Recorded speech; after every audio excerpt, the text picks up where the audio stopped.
least there was only one episode, so we didn't have to binge watch. What the hell? The Boys? 3, two, I would have understood, but freaking 3. I mean, maybe if they were bad, I would have understood. But these were good quality shows. These weren't awful. I'd say the first episode was pretty weak. The second and third one, I think, were definitely improvements. So the second one felt more like old school Boys. Yes, to me, like the team's actually going on a mission. Mm-hmm. And, TruthCon was pretty fun though. I really enjoyed TruthCon. Yeah, that TruthCon was that episode 2. I think that was episode 3. No, because it had the naked dudes. Remember? Oh yeah, with the pink eye and the ass eating. Oh yeah. I think I knew. Someone tell me how. I knew right away when they go. I knew right away. It wasn't naked dudes. It was him multiplying himself to pleasure himself to pleasure himself to pleasure himself. But that's multiple dudes. That's a dude, and he had multiple dudes. No, it's him. It's him. Yeah, it's him. It is all him. But it is all him. And he's a dude, right? So if you have two dudes, multiple. I understand that it sounds like we're talking about several different people, but we're just saying there's a bunch of dudes there. Himself. We knew it's the he boys. Was. It's even so worse. It's depraved. All the superheroes are depraved. So we literally have a guy who can split himself into multiple versions. We all knew he was going to fuck himself. He wasn't even fucking himself. Human Centipede. I wasn't. So yeah. Oh, that's 6. Yes, he is. He's not. No. What you would think? Masturbation. It's gay at this point. Oh, all right. I'll answer you this with a quote that has stuck with me. That there's anything wrong with that? No, but we're trying to. No, there's anything wrong with it. Bum. Yeah. Oh, I call you all with the Seinfeld reference. His was masturbatory. So that was a masturbatory act. Here's a quote that has stuck with me since I was like 14 or 15, right? And it's from sex is with another person. Legendary Ron Jeremy. You guys familiar with Ron Jeremy? His claim to fame as a porn star. He's been accused You mean the porn star who's in jail for raping people? Well, guys, I said this was. I was 15. This was 15 years ago. He's not mentally fit to stand trial, I think. Okay, so I just can't quote people who have gone to jail now. Is that just how it is? You cannot. All right, you can welcomely quote, our Harvey Weinstein. No? He was going to say our president. He was going to say our 44th president. Nelson Mandela. I know you fucking were, Matt. Yeah. Hitler now? Say Hitler. Oh, I can't quote Hitler. I don't speak the German. But have you guys seen the AI translation of Hitler's speeches in English? Not so scary. That German language is a scary sounding language. So, really quick, there's a YouTube video of why you don't watch the first sequel, movie in German when the First Order guy is giving his General Huxley his speech. If you watch it in German, it's super fucking scary. I don't know what it is about that language. I speak that language. No, I want to watch it. It just naturally does not translate well. Hey, the German language and genocide just don't really go mesh well. Side note, if you look back in history, dude, the Germans are scary fucking people. As we're on the brink, holy fuck, of World War III, they were the mercenaries of the world for like hundreds of years. The mercenaries. I watched an interesting video. Today about why there's no German mafia. There was no German mafia in America. Actually, and go on. It was basically just the fact that most of them went to rural areas because most of them were farmers, and not a lot of them were in the inner cities. Argentina, like the Irish and the Italians and the Jews, which were all those mafias sprung up. Really quick, during the Revolutionary War, the Hessians helped us out, which were German, because they had tribes back in the day. Mm-hmm. We literally depended on Germanic troops to help us in the American Revolution. I thought it was the French regiments in the Civil War. I was told it was the French who saved our ass. So I actually did my senior dissertation in college on did the French actually help out during the Revolution? No, he did. Did he? That's amazing. They were not even tired. So actually, my dissertation was on pre- and post-colonial help by the French, and I totally argued that the French are not our best friends because where we read in all these textbooks that the French helped us out, helped us out, but they really didn't. It was anything in their country's best interest.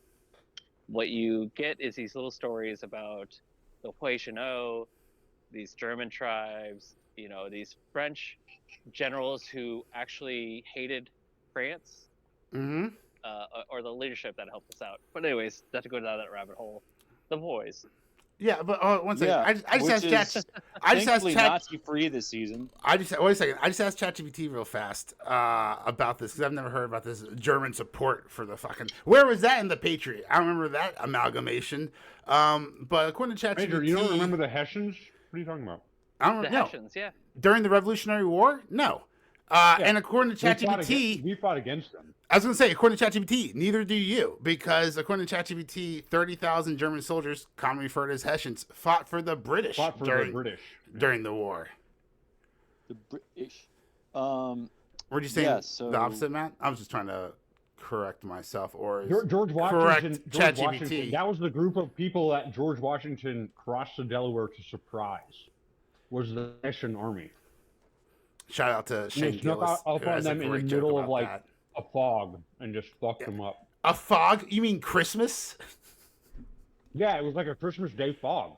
Yeah, look up the story. It was like a huge fog. It was fucking crazy as shit. They crossed the Delaware, popped out of the boats, and just went to town. And there's this giant 6'2" man. With the jar of pubes? All right, let's get into the jar of pubes. Why? A jar of pubes. What do you guys think? First off, before we get into the jar of pubes, overall thoughts. Let's go, Robbie. Overall thoughts on the first 3 episodes of The Boys. Are you excited? Is this too gay for you, or is this somehow less gay than The Acolyte? Even though we're watching men make out and men eat each other's asses, how is this less gay than The Acolyte? Sorry, go on. Yeah, no, when you put it that way, yeah. This is way more gay than The Acolyte, yeah. But it's more still. Gay acts, but it's less gay. It just goes to show that the issue isn't like that there are gay characters in the show. That's not the problem. Okay, it's the bad writing. It's bad writing, yeah. Yeah, pretty much. And just not like making up shit that fit into the lore and making the Force just a plot device to make anything happen. How come that's The Boys? How come the Doctor and Doctor Who and his intergalactic hunky bounty hunter, how come they kiss on camera, and in The Boys episode 1 those two men kiss on camera, but when we have 2 lesbian space witches, they just get within 3 inches of each other like they're fucking on dating or dancing on 8th grade dance They night. never kiss. They never kiss. If you want to turn the Acolyte into why are the gay guys kissing but the gay women aren't kissing? I don't know. Is there scissoring in Acolyte? I was told there would be scissoring, and that's how the Force was created. That's what I was told. Don't believe everything you read on online, guys. Reddit. Yeah. So I saw all 3 episodes, but I kind of get confused. I do remember the one with Firecracker, like when she first appeared. She's sort of like she's at TruthCon, and her power is like she can snap her fingers and make smoke come out. I'm guessing she's like Jubilee. She can just shoot fireworks out of her hands. It just seems like she's a weak. I don't think she's been practicing. Like she does a whole lot, really. But she is super strong. They went ahead and said that so far. Yeah. So so she joins the 7. This is like going to episode 3. But what do y'all think about Sister Sage, or just Sage? Because we'll call her Sister Sage. I love it.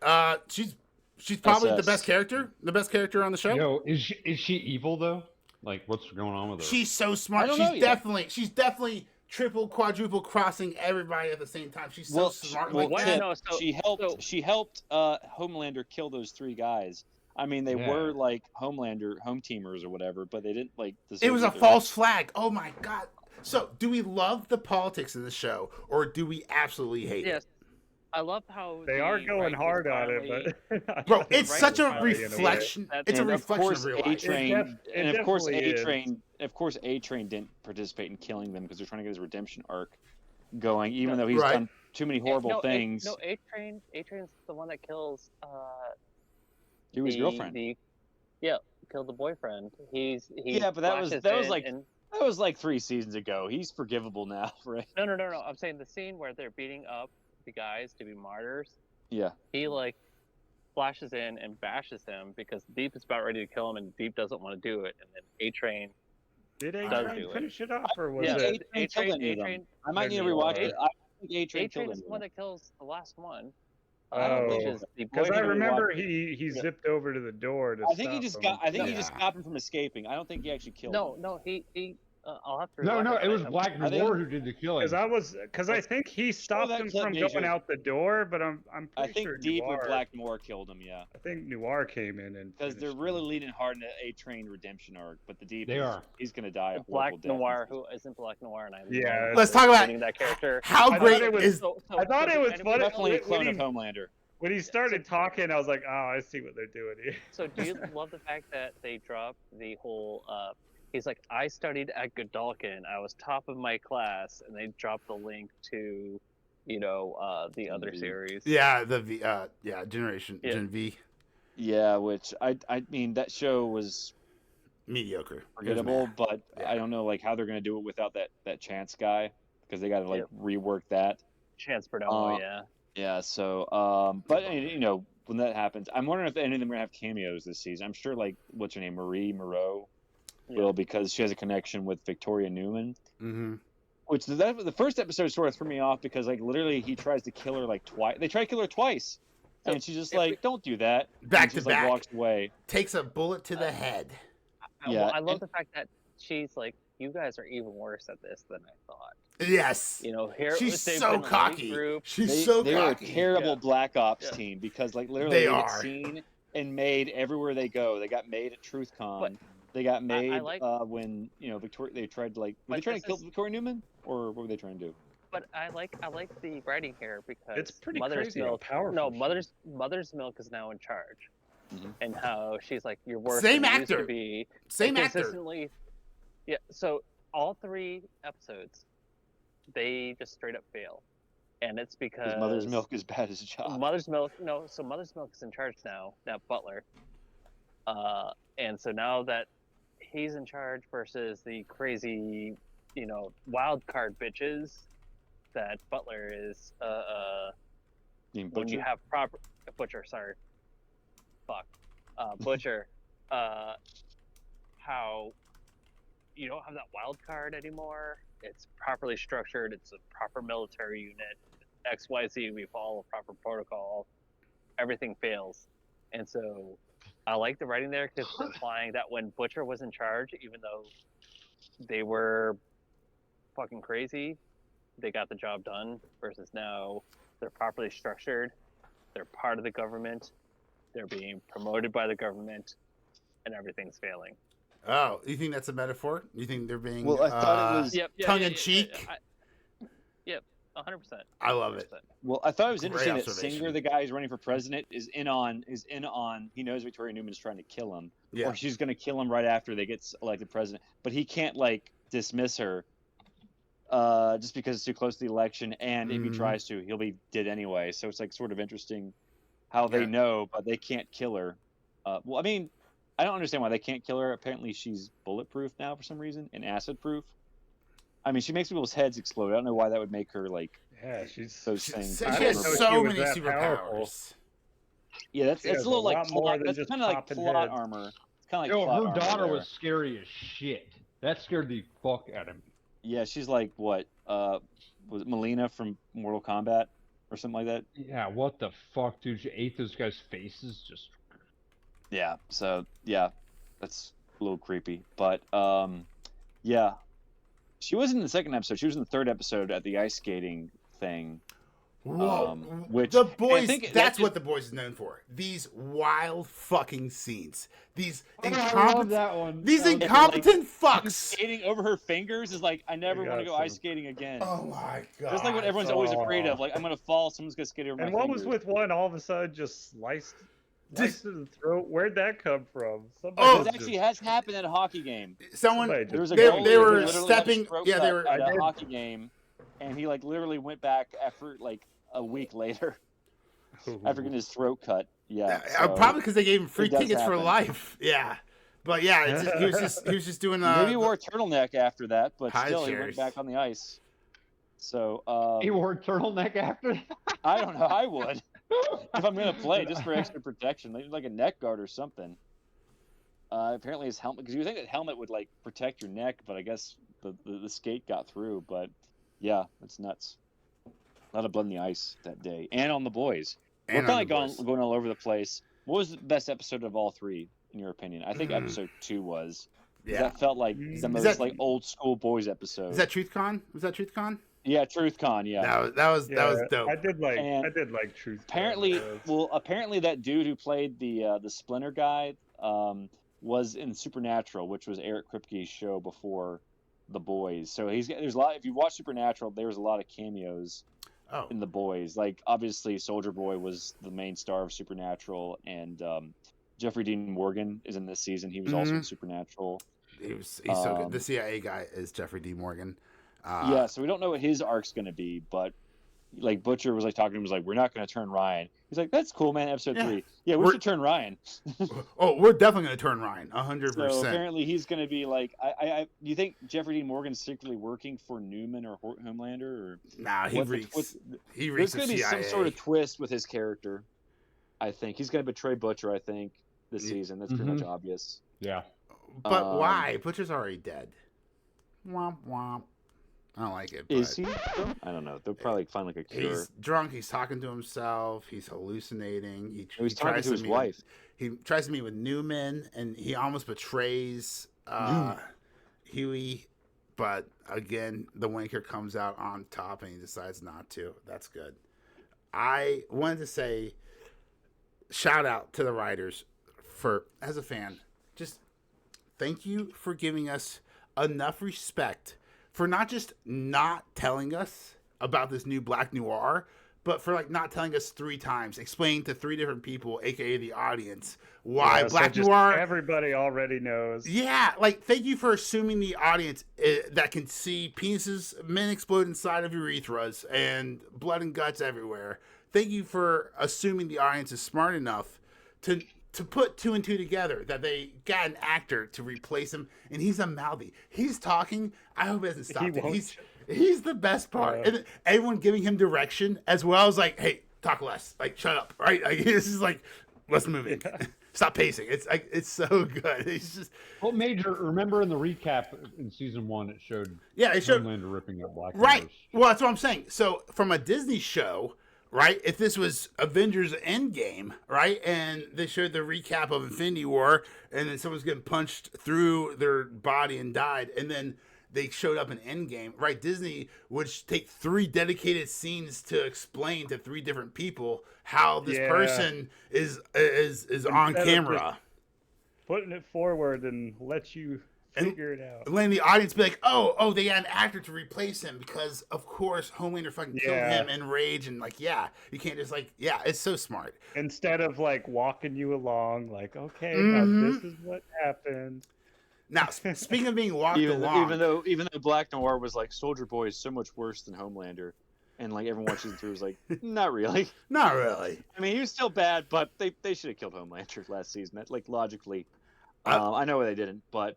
we got to talk about. I guess we should bring up the fact that we talked about Jeffrey Dean Morgan. You want to talk about Ryan? Let's talk about Huey's arc this season. Okay. His mom's back in the picture. That's kind of boring. Yeah, I mean, he's dead. I mean, I had to give him something to do this season, so why not give him? She's gonna look. I think they fucked up. I really liked it the first season or 2 that the boys didn't have the boys pill the V pill to get superpowers, but now it's like now it's boring. They haven't used it this season. They haven't used it this season, though, right? Well, in the show, every time you use it, you get sicker, right? And you're about to die. That's what's happening to Butcher. Oh, right? I don't think anyone's used powers this season. No, the boys have used. No, they haven't. Right, and that's what I'm saying. It's like a female who was like born with it. Yeah. Also, her power level is just super OP. Like she's she shot in the head. She shot in the head, so no problem. But then, like when Frenchie, we're talking about Frenchie and his bisexualness in a second. But when Frenchie was tripping balls and he just like walked off into another room to go see Colin, and then you just see the female, that's her name in the comic, whatever her name is in the TV show, the female, just Miko. Miko getting shot like 4,000 times by like 10 different people. And it's like she was just brushing all those off like it was nothing. And yet earlier Dude, she had fell her- out of a had her building. Face wiped. Yeah, off. and she Oh, had and to don't forget, peel her- yeah, she got her arm ripped off. It just grows back. She's like Deadpool. little now. baby Send arm. her to kill Homelander. Yeah, like I was like, holy hell, She why? can't die. Yeah. Does she? Yeah, it basically is like Deadpool. I mean, if they cut No, her, he if would they just cut her head off, eye she'll laser, screw a though. new body or a new head. It's Deadpool just like who can't talk, and that's kind of the best part of Deadpool. Like just literally send her Oh, to kill Homelander and she'll win because the writers will not like have anything. But they got like like logically they should just send her to killing Homelander and she would obviously win because he could like laser her, but she just like keep growing back. She would just keep going back, right? And Yeah, if but, anything, but that's is a she distraction. powerful enough to hurt him? No, That's the problem. no, she's not. No, No one's I don't powerful think so. enough to hurt the Homelander. She would need like a weapon for sure. Yeah, I don't know what that would be. I can't wait to find out. So that's it. Because No. so let's talk about this. Kripke, right, came out So- saying that this is only gonna be 5 seasons. We knew that from season 1 or season 2. We knew this was only gonna be 5 seasons. I don't know why the internet is flipping out, acting like this is brand new news. Have you guys heard about this? I mean, they're not really adapting the comic. I mean, they probably could have adapted the entire comic in like probably 5 seasons as well, considering like each arc is like 6 6 issues. So like probably get But I that done feel like 2 even or 3 in our episodes. own podcast, we've known that this would be 5 Mhm. seasons max. yeah, go back and check the tape. I feel Well, like Supernatural was supposed to be 5 like seasons we've too. That went mentioned for I 11. feel like we've mentioned this in the past that this We seems like have. a show that would only go 5. So And we didn't just guess it. We knew it. They Watch came our out in the previous past. It's a magic number. Yeah, go back, check out our massive catalog. You can find it anywhere. Your favorite podcast catcher of choice Slowly and piling up YouTube. those. Oh my gosh, episode 146. Can you believe that? That is, look, Blink and I will be at 200. Make sure to subscribe so you can be there for the journey with us.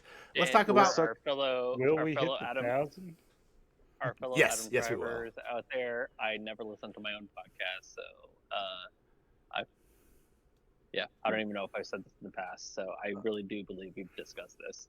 Well, you're about to start running some 5Ks. so- I can't think of a better time to start listening to your second favorite podcast. Thank you, everybody. So let's talk about Ryan's arc, or not his arc, but I guess like what he did this past. Ryan, let's talk about that. episodes. All right, so He killed his first man. He's like, I could take it, Ryan. And we're just like, he is. I remember seeing that. Yeah, scene, I was like, he's he's so dead. fucked. Oh yeah, He was so obvious. Just natural. like when Splinter I can fucking take it, himself, Ryan. you knew it was gonna come, but it was still funny to watch. You know what I love about that scene is the girl. Yes, the actress they have, how she's like yeah. trying mhm. to play it off. She's and trying to then finish her she does that. lines. Oh my god, it's so Yeah, tragic. She can't. Just Oh, so, you so say amazing. you saved me. Thank you. Yeah, I was wondering It's because she so wasn't in the sad. training. She wasn't in the training. No, I was wondering there if was she was a an actual hostage. no. There was a person who had pigtails on and a shirt that said "little girl" or whatever. Oh, okay, because I was looking Yeah. confused. I thought like she should be there for the rehearsal. She But should she should have wasn't. been there for the rehearsal. Because I literally thought like when I was watching that she was an actual little girl. But I guess she was an actress. I'm So guessing. we're talking about Ryan still, but we can't talk about Ryan without putting it in the frame of Homelander and these pubes. This man is clearly having a crisis. His god complex is crumbling, right? He thought he was a god, and now he's getting old, and he's worried about it, right? He went from dyeing his hair once a month to dyeing his hair twice a week or every 2 weeks, right? And he's Oh, I collecting a forgot she jar of mentioned white that. pubes. He's got an enlarged prostate. Like, this man is God, according to him, right? But he's still aging. He's still not. He's not human. He's a superhuman, but he's still gonna die, and he's facing his own mortality. And it's such a weird dichotomy of like him and Ryan. Like, at some point, he wants to like pass on his legacy through Ryan. And then at other points, you'll see him just show up at the bank robbery unannounced to steal the spotlight because he's so narcissistic and egotistical, he can't help but be the center of attention. And he hates it when Ryan gets the attention instead of him. So he's like, I want to foster my son and have a legacy through him and be the father I could be there for him. But I'm also a huge narcissistic prick who loves being the center of attention and can't share with anybody. And he doesn't even love Ryan. He's just like using Ryan as some kind of weird tool. Yes, Because Yeah, it's like Yeah, really proxy- weird, a proxy. dude. Kind of a weird relationship. He's like, you better smile right fucking now. Like, holy shit, dude. Oh my god! Yeah, when he Yeah. hugs him, he goes, "Smile right Oh now." my Yeah. God, dude. What the fuck? That was so Yeah, I scary. think we all knew Homelander was not going to be a good father. Yeah. I mean, neither is But we Butcher. know he's going to Yeah, go. he's Oh, not he was- neither is Butcher though. Let's go round table time. Let's go. Robbie, we're gonna Oh, start with yeah. you. Who do you he's want? gonna Who would you flip rather the be your cookies. father, Butcher or Homelander? You're 8 years old. Butcher or Homelander? Homeland. For sure, because you wouldn't know any better. I like it. All right, Okay. that's tip. I Because like, you'd be like, that's- let's go flying, Daddy. yeah, Like, fuck oh, that let's guy go with the laser weird, some yeah, animals. Oh, that weird yeah. accent, Or whatever, I don't know. and the guy bleeding from his ears. Robbie, what do you think? Are you gonna be But Butcher? Butcher has foosball. Butcher does have I'm foosball, sure they have foosball. and he I'm threw sure away they have those foosball cookies. tables at Bot. Oh yeah, the cookies. Ah, too much sugar. Yeah, You wouldn't they like have- them. Had laced with like a sleeping agent. Or Actually, I'll be something, or honest. what they- Yeah. what Butcher they does put in have a there. more honest face. Yeah. Um, Well, all right, Forrest. What about you? Who do you want to be your daddy? I mean, since Homelander's like a Who do you- homicidal racist, rapist. Well, I don't know. If he's Rapist? racist. He's just like Rapist? Because like even when like I Stormfront was wouldn't just be like we need to kill all the surprised. Jews, he's like I don't know about that. Okay, so So when he grabs the pube jar, What was you right next? see Yeah, in that's his just what I was chest. thinking, the like Nazi It's photo. It was what's her name? Star- wasn't it? Stormfront, yeah, he kind of Stormfront- turned a blind eye to it, but he's still like that's not really what I'm about. it was Stormfront and Dr. It was Vought right getting in the- married together. Mm-hmm. And then you saw like a There was milk a third bottle. thing in there. There's a Oh, milk yeah. bottle from what's her name, the CEO back in season 1, the Yeah, blonde I forget her chick. name. And From, like, then Back to the Future. there was the samurai sword that Black Noir had in there. Mm. So those were the other things. Yeah, and then the Well, But like, right, she didn't right kill in the Stormfront. center of the pedestal, the jar of Pubes. pew.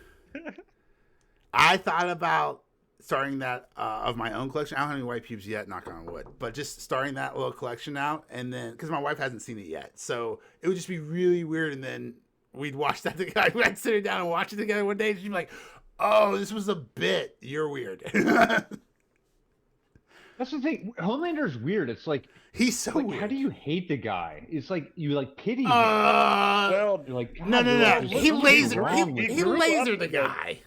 he grew up in a lab as a baby, just locked up in Look, a. you can really just feel bad for him. you can pity the man for sure, right? And look, we all have had terrible childhoods. Oh, Boo man, hoo. the But shit- the some of part, shit yeah, he's done, and as he a does it with 20 and no 30-year-old, remorse. yeah, dude, look, that whole airplane, he just let that, like, he lasered the cockpit on accident, and it took out the control systems, and he's like, well, I can't save this flight, let's just get out of here. And then he's just holding Maeve, and they're just watching this plane fucking go down. Well, he literally had like no idea why Ryan felt bad for smashing that dude into a wall. Yeah. Because he was trying to indoctrinate him. He was like, I humans know, are just that's what I'm toys. saying. You pity him. That's You- what I I'm think saying. you feel. Well, I don't like, think he's not- trying you to don't feel train bad, him but to you're be like, that way. He legitly. He just thinks Yeah, it. no, Yeah. It doesn't click.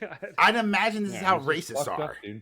right? Like, Homelander sees humans as crazy. below him on the human pedestal. I'd imagine that's like how racist, are great, fragile. how racist raised racist children. I have no idea. Not a racist bone in my body. Thanks. Everyone's a little bit racist. I think everyone's a little bit hungry. What's that joke anyway? Hungry for more boys. Yes. Let's talk about. Well, that Frenchie. sounds weird. Let's do Hungry Frenchie. for the Amazon original series, The Boys. let me specify. Oh man. Yeah. No, definitely. After that Pizzagate reference I might have dropped earlier. No, I'm kidding. I was just a little fun story about Laura Starlight- Silsby. This is like when everybody says they love Five Guys. They're like, I love Five Guys in my mouth. Did you guys see that viral tweet of Father's Day Five Guys? Where family, mother, father, 3 children, they all go out, they get little cheeseburgers, a large fry, and 2 medium drinks. Do they really sell small cheeseburgers $75. at Five Guys, or is that Crystal Burger? It's no. So a small burger at Five Guys is just 1 patty instead of 2. Oh, You say small burgers. I'm thinking Crystal Burger or White Castle. I call $75. There's a receipt. There's a receipt. That's it. If I get this far in the editing, I'll post it. I call bullshit because when you get a large fry at Five Guys, it feeds a family of 4. So I will get a regular. My wife will get a single, and then I'll get 2 grilled cheeses, and 1 large fry, and 1 soda that the family can share, and it'll be $40-something. And for $40, that is actually cheaper than going to McDonald's currently with a family of 4, or going to Wendy's or Chick-fil-A. So I don't get the hate on Five Guys lately. They purposely order. Everybody gets fries. Yeah. Nobody. I hate them. I just literally you order a large. Maybe not. So you don't go to Five Guys by yourself. Oh. That's true. That's true. It's going to be $25 if you go by yourself. But I will point this out. I recently went to Wendy's and I got a value meal, a Baconator meal. I got a medium. It was $11, and then I got a 10 nugget on top of that. It was $17 for me just to eat by myself for a 10 nugget and a Baconator medium-sized meal. I implore anyone listening. Why is Five Guys getting blown out? Because because of social media, right? They just the latest who picture, someone took a picture of the receipt, right? I mean, McDonald's got blasted like a couple months ago because someone took a receipt of a $18 quarter pounder with cheese or $18 Big Mac combo meal. You can just go to Chili's and get an actual meal for less than McDonald's. Guys, fast food is poison. It really is. There was a time in our lives where you could plead ignorance, or you could do some kind of calculations where the price of a 5-layer burrito was 99 cents, and therefore it was worth poisoning your body because it was cheap and convenient and delicious. But now that's $4.79. It's not worth it. Now you can go to the grocery store and get a Healthy Choice microwavable meal. For it's not worth it. No, I will say this. So I will say this. When I was in college in the early aughts, all right, I got a $5. I could go to the student union, and they had a Burger King, they had Pizza Hut, and they had some other thing. And I would go to the Burger King and get a value meal. There would be a double bacon cheeseburger with a medium-sized fry and drink. And it would come to $5.50, so I only have to pay 50 cents of my $5 credit. That same value meal right now at Burger King costs $10. Yeah. And 1 son. It is disgusting. A son for a bun. I'm saying don't do it, right? So those McDonald's, one last thing, those McDonald's fries that we all so love, right? Those are so effing awful for you, all right? The only reason, the reason why they're so uniform is because McDonald's only allows one type of potato to turn into fries, and that's their russet Burbank potato, okay? The russet potato. This potato only survives after being loused with so many pesticides that the farmers refuse to go into the fields for multiple days after the pesticides have been sprayed because it's so dangerous. Yeah, that's normal with farming, by the way. So, yeah, cool. All right, but next. Yeah, you are right, actually. Major, I will attest to the russet potato. Yeah. That's the only potato that, you should not buy at the supermarket. If you see russet potatoes, don't buy them. Yeah, because they're GMO mega treated. McDonald's, it's not a good plant. It's just not a good plant. Did you know those the potatoes for those fries come from Bill Gates Farms? Yes, all of them. And did you know? Call this podcast Triple F Fast Food Facts. Did you know they have to once they gather the potatoes, they have to aerate them to get all for the pesticides to kind of stop being so damn toxic and radioactive.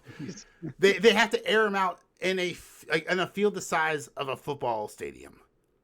I'm talking a massive aeration dome. I'll try to find a picture if we're editing this far. I'll throw it up in there. Well, I definitely learned a lot about don't eat fries. Wait, French fries? Frenchy? So what'd you learn about Frenchies? Guys, look at that. He likes the conductor of this podcast. That's so good. So guys, we all knew he was... he was always super bisexual, weirdo, kind of frolicking around everything. It It honestly didn't really surprise me. No. Well, is that really the message they want to send though? Like, yeah, He's drug French. addicts are totally bisexual. He's Well, French. So Well, that That's means what he I'm likes saying. chicks He's with hairy French. pits. No, Doesn't mean he's he's French. gay. chicks with That's hairy all I'm pits. saying. As long as they don't use French girls. Chicks with hairy pits. I love it. What a difference. That's a fun play Yeah, on. so that's what The French view love very differently. But I mean, we were all shipping Frenchie and Kimiko, right? So this plot line still can gonna get happen? fucked. No, not at all. Kimiko friend zoned him, and this beta cuck simp French ass motherfucker went off and he had relations with a man that he orphaned. He killed his entire family That's and pretty then he messed up. fucked him. What? That's the weirdest thing. He fucked him before, then he fucked him for real. God, that's like And then literally. Ah! Puns McGee over here. I think you're right. I mean, this is some Game of Thrones level shit right here. If I'm being honest, that is. I don't think George R.R. Martin has thrown in. Well, it would that only be Game of plot Thrones line. level if that was his brother. Yeah, but how is it even relevant to like anything in the show? Like, will that like tie into the death of Homelander somehow? No, but it's a side plot. No. Yeah, you gotta keep these characters interested. He's gonna see Frenchie and Colin making love. Homelander is, and his head's gonna explode from anger. Or Newman. Dun dun dun. Newman. Bum bum bum bum bum. Yeah. Well, what's the deal Can with all Newman this head make popping? Homelander's head pop? We don't know yet, right? That's the big question this season. And why would she want to? I think Newman's gonna be dead before the season's over, or by the season finale. I don't think he's gonna make it out the season. This feels like a season. This feels like a series finale. I'm so excited. I mean, obviously, we already knew they were doing a 5th season, right? But the pacing is so fast on this. Like, it feels like it's coming to an end. It really does. So I can't wait to see how this gets extended out for another season. And I'm saying that optimistically. Please don't Game of Thrones this shit with season 8. Okay, just don't speed run the last season. Okay, either I think do this right or don't do it at all. I think Kripke said like the ending is going to be like somewhat inspired by the comic ending. I won't give it away. I mean, obviously we know that Homelander's clone is Black Noir, but he said like the reason he didn't make Black Noir Homelander's clone is because like we find out that Homelander didn't do all these awful things. It was someone else. So he's like, I didn't really want to like have a scapegoat for Homelander. I wanted him to actually be the villain, which I thought was a fair, you know, I agree with that. Rebuttal to the complaints. But I think in the comic, Homelander's still a piece of shit, even though Black Noir is like. Oh, and it's such a good mystery in the comics too, right? It's like Watchmen, so, and it doesn't exactly translate over in real time in real life, live action. So, yeah, hopefully they can, stick the landing with the boys next season. Maybe it's gonna be like another like year or two, maybe like a year and a half before it comes out. But yeah, we got like what? How many more weeks? Like 5 more weeks of the boys before the season's over. Yep, should be good. And I think I read that Invincible season 3 won't be as long a wait. Let's hope. Yeah, they were already working on it. Hopefully early next year. But 8 episodes of the boys, and then probably have 10 episodes. How many? Of House 8 episodes Dragons. of House of How many episodes? I'd it imagine was 10 last year, right? Yeah, I'd imagine 10. That's usually what HBO does. Okay. And then the Hedge Knight's going to probably come out. Oh, 8. I was wrong. My bad. We're going to do 8 episodes of the House of Dragons. And then there's a second Star Wars property coming out later this year. We might cover it if people want us to dive What's back it called? in. Hold on Is one the second. Skeleton Key? The Skeleton Crew. Jude The Law Skeleton Crew with Oh, Jude okay. Law. That's it. Yeah, that's it. I was like, well, Yeah. I was like, My I literally was understanding just it's gonna be talking like, about it's it. going to be like Goonies and Star Wars. It was like, okay, they're trying to do Stranger Things. Yeah, we'll see. Stranger Things look, basically is like modern day Goonies. Plus, it's it. every Star Wars property is a Stranger Thing when you don't have tons of lightsaber fights. It's not that hard. It's not. It's such an easy formula, right? Good versus evil, lightsaber, whoosh, whoosh, spinny flip, Jedi flip, lose an arm. Well, I think Epic line. hopefully they get the rogue. Bad guys hopefully die. they get the rogue It's so squadron. fucking easy. It's such an easy script to follow. And it's like poetry, it rhymes. Yeah, Sorry. but it's just like we've seen. This is like the third Jedi show we have so far with the act like. We had Ahsoka, we had Kenobi. It's getting pretty bland, and we've already had like 3 movies come out in the past 10 years Look, with Jedi and Sith. The Force. Let's do like other. Disney needs to stick to shit like Moana and They are Moana. Sea She whines Maid a or lot. whatever. First off, do they? Yeah. Do they? Because tip, I was thinking about this. They are doing a Moana 2 and a Moana live action. So you want your Moana, you got your Moana. All right. But as The Rock, as a new father, all right. Let me just say right now, I love Moana. I really do, and it was really cool to see The Rock actually be bad at something for once. Not a great singer. He is so talented and does so many things. Not a great singer. He picked the songs out well, right? He sang the songs well, but he doesn't have a big range. What were you saying, Forrest? Let's also bring on season 4, episode 4 of The Boys. The episode I think this season. Yeah, the best episode in a long time. Forrest, you want to take the floor since you only have 5 minutes? Yeah, episode 2, I think was definitely like classic Boys, had that sort of classic Boys feel. Mm-hmm. But episode 4, with like Homelander going, I guess, to where he was raised and just like slaughtering all the coworkers there. That was rough. Psychological thriller at its finest. That ice cream cake. Get the plates. It's just like his just happy attitude towards it all, but it's like such a scary scenario. Like, this was like this was the boys version. This was the boys version of the diner episode or the diner issue from the Sandman, where basically like Dr. Destiny goes to the diner and just like terrorizes and just mutilates everyone in the diner. Mm-hmm. And this was basically I don't know if that was the intention, but I felt like that was the boys version of that. And just like one of the ways, people like show them the comic a lot. Which the comic I don't think is that bad as people make it out to be. It's just like once you get desensitized to all like just the violence and sex, and you can focus on the story, then it's like pretty entertaining. But yeah, this was a scene that was not in the boys comic, but it was like a great thing that they created. They're gonna get an Emmy from it, that's for sure. Anthony Starr is grabbing an Emmy from this. Anthony Starr should have like an arrest warrant put on him for almost blinding that guy in a bar in Spain. But he's a good actor too. But it was kind of weird. Like he was very much when method acting goes awry. Basically, that's what I was just about to ask you. Spain. Yeah. So yeah, I don't know if he just got into a fight. I think like broke a ball across a guy's face. We've discussed this on the podcast before. Oh damn. Yeah, he almost blinded a guy like in real life. So. But we can talk about hot wings or hot ones. Yeah, you get that in your eye. You're blind. That? I know you did, Robbie. It's still on my queue list. I haven't seen it yet, but it's the Deep. It's the actor who plays the Deep and the Homelander. I skimmed through it. Nice. It looks very fun. And even the guy, and then the actor for A-Train shows up towards the end of it too. Nice. Oh, that's pretty cool. All 3 members of the 7. All right. And there's still not 7 members. It's still just 6. I think that's hilarious. The show has never had 7 members of the 7. Forrest, was it you last week? Go ahead, Matt. I think the implied fact is that they want his son there, but it's going to come to head here either in, I don't want to say the next episode, but the following episode of his son's track, because his son is the 7th member and will become the 7th member. That's why they have 6. Mm-hmm. But there's going to be some friction, as we've seen previously. Whose influence is he going to follow? What's his Sister Sage going to be? He definitely seems to have some resistance to Homelander. He's Homeboy. Homeladder.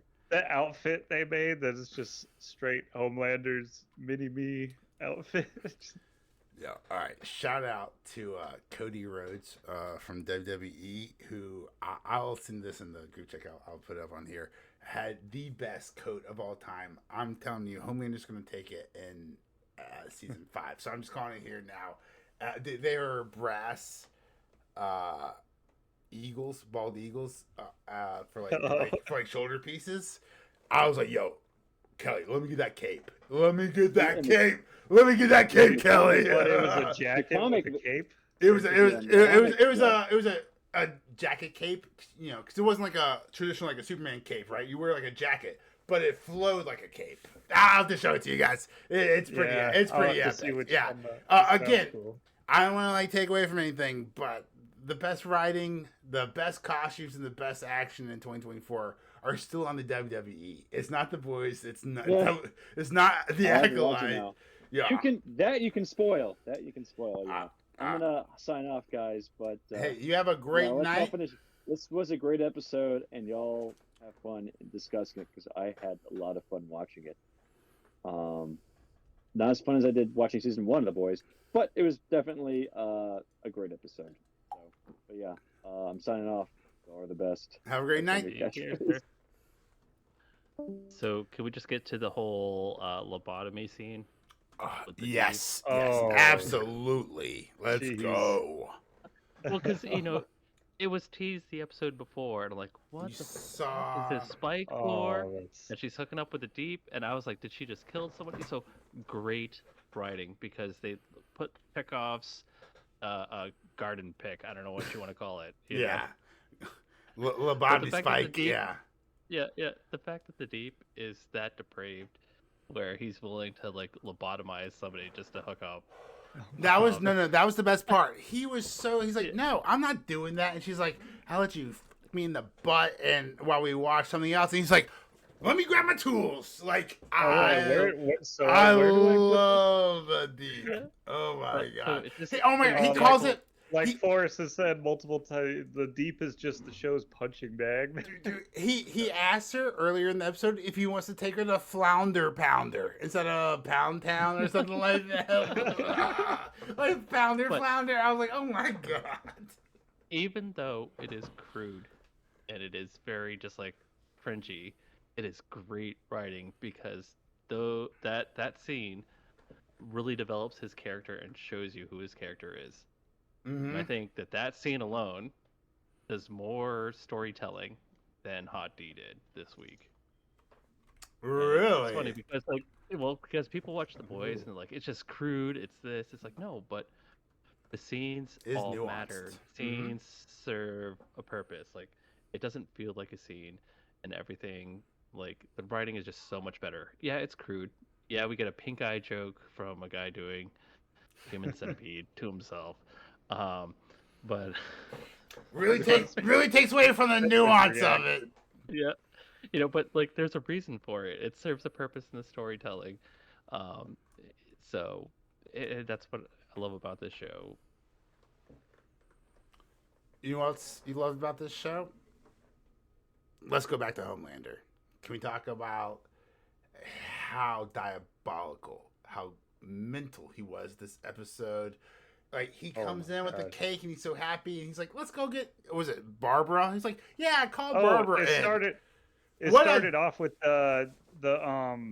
they just lost contact with like up on the top floor. The security guards, yeah. Yeah. The you security are cameras go out, like they don't know what's going on, and then you see the elevator come down.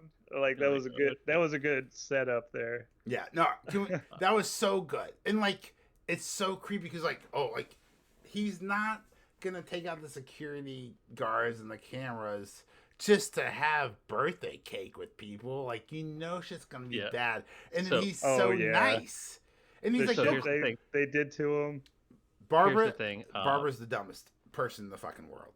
100%. I just want to say that. Don't come in. Don't go. I love the Easter egg of Fudgy the Whale because it's actually an ice cream cake from Carvel, which used to be this really, really big ice cream shop in the Northeast.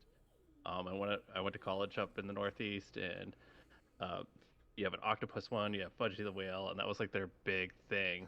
And it's kind of funny because that Carvel really is Funny like little things like that. a tenth of what it is nowadays. So to see something so obscure brought in, so he flew to somewhere in New England where there's only a few stores left, Grabbed it. and bought a Fudgy the Whale, and then came back. I think that little Easter egg right there was hilarious. I liked it. I thought it was a humanizing touch to really juxtapose what happens next, right? 'Cause It shows you It shows you Well, the lack of humanity he does have, because the only way he feels he can connect with people is by like getting them this special cake. Like it shows how fake he is, how he can't understand his humanity. Well, he doesn't and he want his he does humanity. he doesn't want it, but like Yeah. he doesn't know what humans want, so he goes out and gets, you know what I mean? Yeah. Like He he doesn't can't want- even fake. Well, he doesn't want his humanity, but as we saw this episode, they brought in the world's greatest psychologist, and he can't live without humanity's love, right? Like there's a the only way they were very smart. The only way you can control a superhero is through the mind, and so they made and him. she made a great point of she was like, let's be honest, you could have broken out of here whenever you wanted to. Excellent point, right? And like that's a good point that I didn't really think about there. Never. He could have busted. Maybe as a kid he didn't know what kind of power he had. I don't. Let me ask you this: have you guys ever had any? Oh no, he knows what kind of powers he has because they tested him, right? Frank, At a kid. Frank puts. Well, maybe not flying. Well, right? I wonder That might about be difficult. strength of punching through it. All right, he's punched through this steel door. I'm telling you, if I can survive all that heat, I'm gonna try to escape. Oh, dude, the oven. Yeah, R.I.P. Frank. That was the first one. Was the yeah, oven. and then Homelander loses the wastebasket basketball game or waste basketball or whatever he called it. Yeah, It's like, as oh, he's Frank, in the you oven. probably would have lived. What a shame. Let me ask you guys this: if you guys have any terrible nicknames? Like Squirt. Like Squirt. Squirt's not a bad nickname, unless it's how But you then got you the hear how nickname. Then he gets into doing what boys do. Just the Murder way he, baiting. like, just the way he brings it into the guy, just cheery and nonchalant about it. I gotta tell you what, fuck Homelander. He has a jar of white pubes at his house. All right, so he has an enlarged prostate. We know that. Thank you, Sister Sage. We know the Homelander's going through what we usually call old age. So you're gonna laser Marty's dick off because he can't get it hard in front of a bunch of coworkers? That's not that's not how old age works at all. Karma's a bitch, Well, Homelander, and it's coming for you. That's all I'm saying. The worst part too is it didn't kill him. Yes, And thank it's- goodness and Barbara when, showed up to take him when- out. Yeah, And Barbara then she shows was up. like, "Put him out of his misery." Yeah. God, dude, that is the woman who will like Jeez. wear high heels and step on your neck for $1,000 an hour. That woman was intense. But overall, Overall, great. So, let's finish it off. So, let's finish off Homelander's part. So, they go into the pain room, or was it the pain room? What was the bad room. the bad room, right? And then, oh, dude, I thought so for a long time. I thought that I was just gonna let the rest of them like get away with it. God, why would you walk in that room? Barbara. I don't think none of them really have a choice again. Well, no, because you're gonna die, right? But like, holy hell, that was incredible. How like they just like zoomed out, and it's like you see her face. She's just stuck with all those dead coworkers, and she was still the director. She probably hired those people in the third round, right? She knew everyone there, and then she's stuck in there until his she's reaction out. going up the elevator. Oh, dude, the smile, like, yeah, I thought about making that like a thumbnail, and I was like, is that gonna be a good thumbnail? I'm not sure about that. What I is think, about to happen to him? Like, dude, just he's already gonna been lose gone his mentally, mind. man. Like him talking to the mirror, all the different versions of himself. Right? No, this is not good for anyone. And he's got super smell, guys.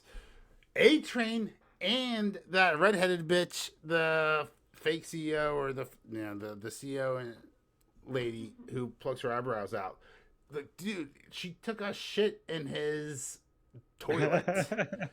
Right? Yeah. Dude, he's gonna smell all of that, right? Like, these people are dead. they're dead. So that's enough about Homelander. We're gonna move on to the other storyline, and that's Firecracker being a little bit of a firecracker. That was so smart. So first off, she called Sister Pebble down the hill. Dude, she called Sister Sage uppity, and like, dude, I sat up in my chair. I was like, "Oh, that's not good. Like, you shouldn't use that kind of terminology. That is gonna bite you in the ass." And then we saw by the end of the episode, it did. Sister Sage basically queued everything up for Starlight to kick the hell out of Firecracker, and she might have killed Firecracker if it wasn't for Huey stopping her, killing her on camera. That was absolutely wild. This is great writing and just one hell of a fun show. I've really been enjoying this. I just think it's funny how the controversy these last 2 episodes is conservatives are finally getting the fact that they're being made fun of the whole time in the show, and they've had to make it this apparent. Or it's kind of like with Rage Against the Machine, how conservatives are like, well, they got all political. You know, it's like they've always been political. It's Rage Against the Machine.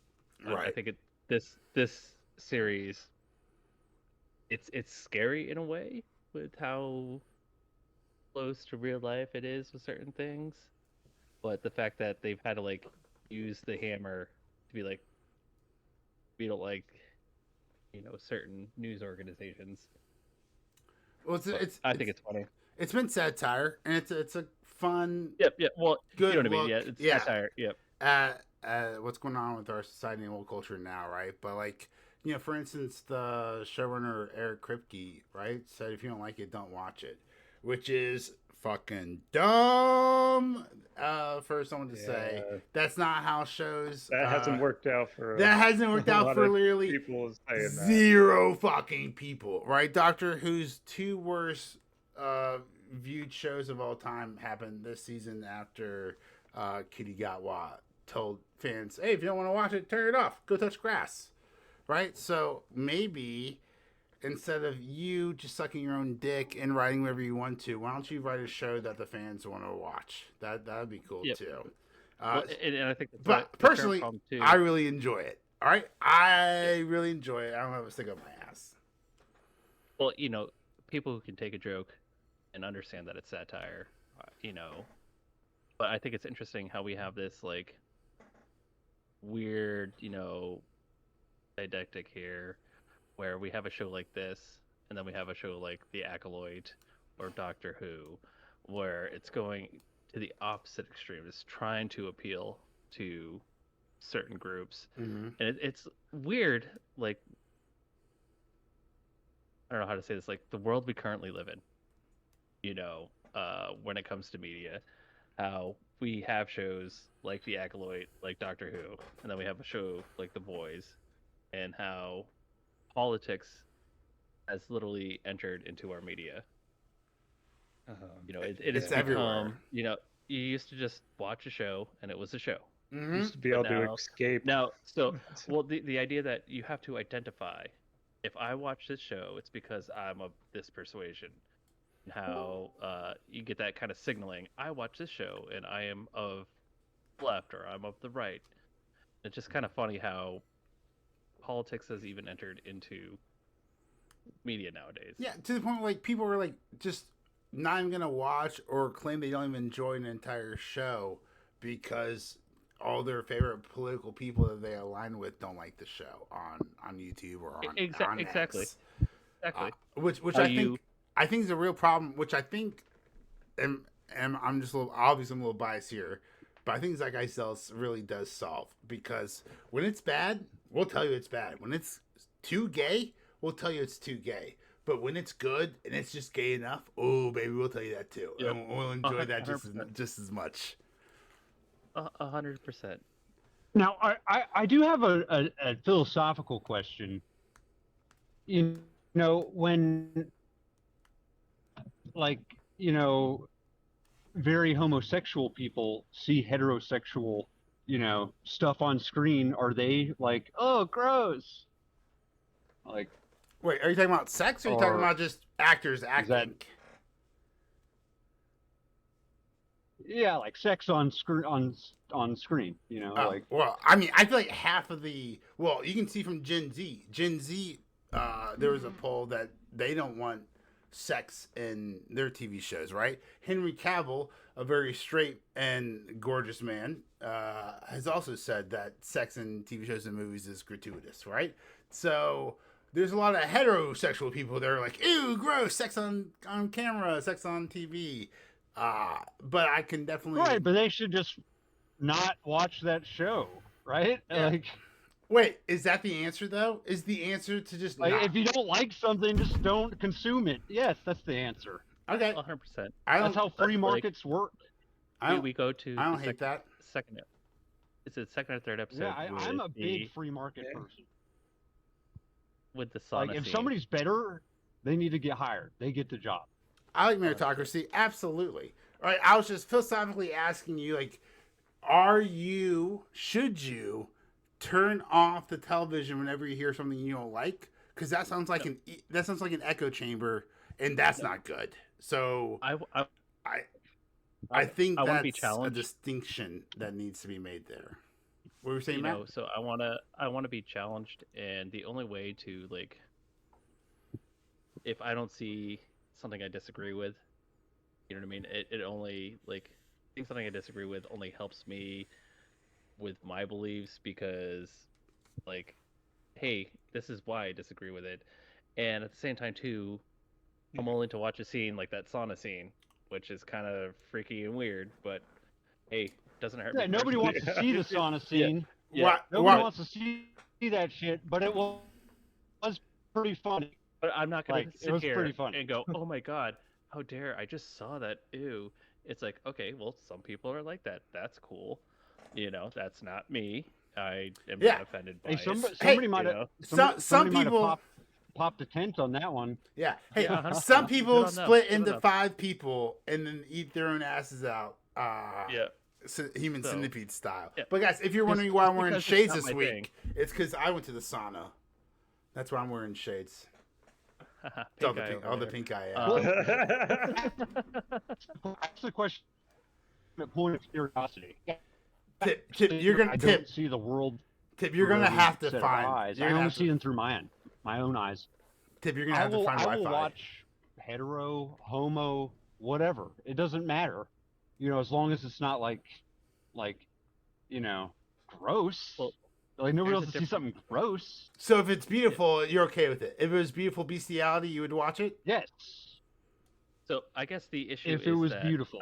if That's it kind of the thing. serves a purpose to tell the story, That's I have no yes. issue with it. That's my thing. If it's just Why? gratuitous to be gratuitous, that's another. Or not gratuitous. I like Why that. does it I have like to be at all? Why do I have to know, dude? Like, why are these lesbians? Why are these witches lesbians? Why, if I'm not watching these lesbians bang or make out, how do I know these witches are lesbians? Because the showrunner made it so important to us to all know. Dude, women are close. My wife's got several close girlfriends, right? Maybe like, you know, they're having an argument. They're not, you know, they're in a stairwell or whatever. That's one thing. But like, you're making them gay and then you're not showing me have gay sex. Like, why are you making them gay? Like, their sexuality is not important to the story. That's what I'm saying. Like, when I walk into, hypothetically, right? When you walk into like a kid's classroom, right? And there's an LGBT flag on anywhere in the classroom. You're like, wait, I'm sorry. I appreciate everyone and you can do your own thing in your own off time. But why does my kid need to know where you're sticking your dick at night? That's not important. It's not important to the story and it's not important to the character. Unless it is. If you're going to fuck someone, do it on camera. So it's major. Here's my issue with any really politicization of the classroom. First of all, classrooms, so that takes away from your educational mission, because like reading, writing, arithmetic is education, and cultural education comes from Parents, not public institutions. podcasts. Yeah, it cannot. Yes, America has been, you know, we've cultured, you know, various generations to various degrees, some better than others, depending on how the administration of the in the school system at the time. But dude, schools suck enough. Yeah. right? Kids are dumb enough to where they don't need to be dumbed down with like cultural garbage. They need to be taught like legit skills, and then the cultural stuff can come outside of the classroom. Yeah, get And it indoctrinated will. in college, right? Hollywood Right is now, big on it. you need Hollywood to learn will- the Pythagorean theorem. But really, what we should be teaching is like taxes. You should really learn how to invest and pay taxes. Correct. It's Major. Oh my God. It's We're crazy. We don't teach taxes. Hey guys, Well, there's like- 2 things guaranteed in death. Sexuality. Subscribe Okay, to this what about- podcast what about and math? taxes, right? And then we're just not going to teach you Subscribe to taxes. this podcast. Yeah, there's 2 things guaranteed in life: subscribing to this podcast and taxes. And then like you're just not going to teach either of those in high school. I guess that's fucked up. That's so fucked up. They're all supposed to teach how to subscribe to Zeitgeist Zealots. Guys, it's so But easy. You here's just the go thing. down there, you click that little button. It's like a bell sometimes, and then bada bing, bada boom. I'm in your ears every week. We got Robbie, we got Forrest, Tip, and Matt. It's just one little click, and then all of a sudden, boom, an hour of joy on your way to work. That's what we're here for. Matt, what were you saying? To kind of end the discussion on the boys, though, this is what I love about good screenwriting, is that we watch a show, and then now we're having a debate that segues into current politics. Yeah, You know, mhm. like it makes you think, and it makes you like challenge your beliefs and where you stand. And it's a show. It's literally a show at the end of the day. But here we are discussing, education system in the United States. So What it, did it's well, just great writing compared to Hot D or the Acolyte. I was gonna say what discussion did Hot D prompt? It prompted a discussion about the Acolyte, right? They're so like, yo, that's I will say great acting, very slow writing, but we can't stop the boys before addressing the worm in the room, and that's Butcher. Guys, what's happening with Butcher? I thought the worm was a hallucination, just like his wife or his ex-wife. Exploded. But yo, I can't deny the evidence. Robbie's exactly right. What's that? That super gay Christian pastor was choking him out and was about to kill him. With the Mr. Fantastic blacks arms. out. And blacks out. And then he blacks out, and like I heard just like a high pitch. What was that fire hydrant move he did on him? Or I'll tell you what. whatever he sprayed on his arm. My initial thought when I That heard was great. it goes to black, and you That hear was this. so funny. You hear this, and my initial thought was that's too high pitched to be Butcher. Somehow Butcher's still alive. And then, yep. All right, actually, no. Exactly. My first thought was that it went to black, and I was about to see credits. Dude, I've never been so close to just destroying my Oh my television. God. 100%. Dude, 100%. if it went to credits right there, that would. I was like, dude, the adrenaline was like raising up. I was like getting out of my chair. I was like ready to like destroy my television. I was like, don't go fucking credits right now. And then with the episode's and now still we going. still gotta. The episode's still going. We still got Butcher. We still got Butcher. And hey, we might have Butcher till season 5 because he apparently took some extra V last season off screen or whatever, or maybe during the in between season. But guys, what's going on? What do you think this worm is in his body? Is this worm real? Does he have a new superpower? I thought it was the compound V that had like gotten. I thought it was the compound V He's that. got something in his. What if the Doesn't he compound have, B like, a has like a tumor or blood something? clot? What if the compound B is like blood clotting, and then like That's what I thought. that's what we're seeing moving around inside of him? But Well, Oh. that's how. what I thought was it was a blood clot. So earlier we saw that it was impossible to kill Victoria No. Newman, and now we see that the Butcher has the ability not to head pop, but to body pop. But, Right? Yeah, exactly, and that's it. That's how we do it. that's This her is how- ability. this is but, how like, we do it. 100% better. Unless Victoria Newman saved him because she has a weird crush on him. That would be hot. I'd be okay with that. Ew. Let's speak about Ew. let's talk I about know, I saving for a I think second. I would totally date her. by the way. I No, would definitely date her. nah, she's AOC. I would She's 100%. She's AOC I satire. would 100%. I don't know. They're all pretty awful. You know what's not I awful can't, like, is I can't the determine- I can't- boys. Let's go. Not awful, just not as good as it was in season 1. Not but- as woke in season 1. Is that what you mean, Forrest? Or are you talking about the acting? So I will say this: I think it's Critical Drinker came out with a video recently about how he won't watch the latest season because they are literally bashing people over the head with their politics at this point. And Of it's The kind of Boys? funny because it's kind of funny because like if you read the original comics and if you watch the first few seasons, you should get where they were going with all this. Yeah, it's as Kripke said, it's always I don't been think it was political. as overt. And I will say, like, even though it is like heavily pandering to the far left audiences more so than the initial seasons, it's still parts that are still entertaining. It's still like way It's- better than like Acolyte. It's or, still attacking both sides. It still thinks both sides are Yep. acting retarded. It's That's going the after key part. The right way more. Let's not even like split hairs on that. It's going after the far right and ideology, but you could easily. No, it's going after moderates too. It's going after moderates, conservatives, far right people, like classical liberals, like moderate RFK. liberals. No, it's not going that him. far left. Yeah, So, everyone but the far wait, left. Wait, you're telling me that there's a show that's trying to challenge my beliefs and it's still entertaining at the same time too? Holy shit, that's awesome. I would say it's it's just not being Even I silly found about it It's funny, definitely really. it's definitely Yeah. being like Yeah. preachy more so than entertaining. But Look, we have a I would say, like, podcast. the- Just the hospital- recognizing the references. It would be so much more beneficial for this Yeah, I podcast mean, to be this outraged show is at like, everything that's going on. But it's really how old well Eric written. Kripke- Like I think I said this like last year. Like Eric Kripke is like he's trying so hard to like I guess connect with the 20-year-old audiences. But it's like it seems like you see a 50-year-old guy in a club trying to hit on like a 20-year-old girl.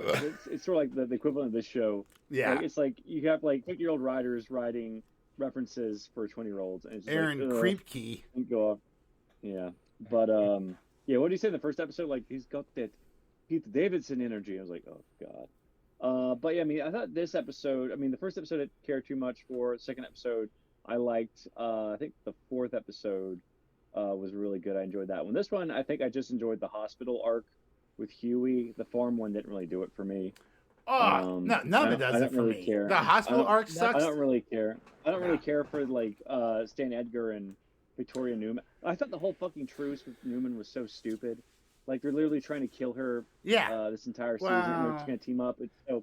I mean, I the hate farm team was up. It's pretty just- scary. Here's my question: why didn't Newman just pop Yeah, all explode the the fucking head of the sheep. animals?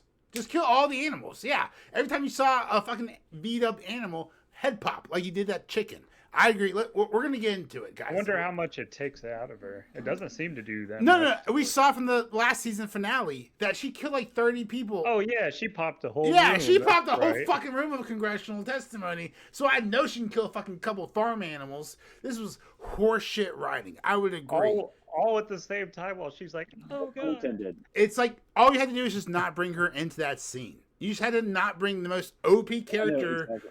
and then everything would have been fine. But you had to bring her in so you have some kind of juicy drama. Now I will say I am a simp for Carlos Esposito. Right? You can bring him in any show, anytime, and I'll watch that episode. I am down to fuck with that character. I thought he was really good. You know, But at the end, I thought funny? his you know he what's got funny, arrested again, right? No Biden virus, no pardon. No Biden reference there. though?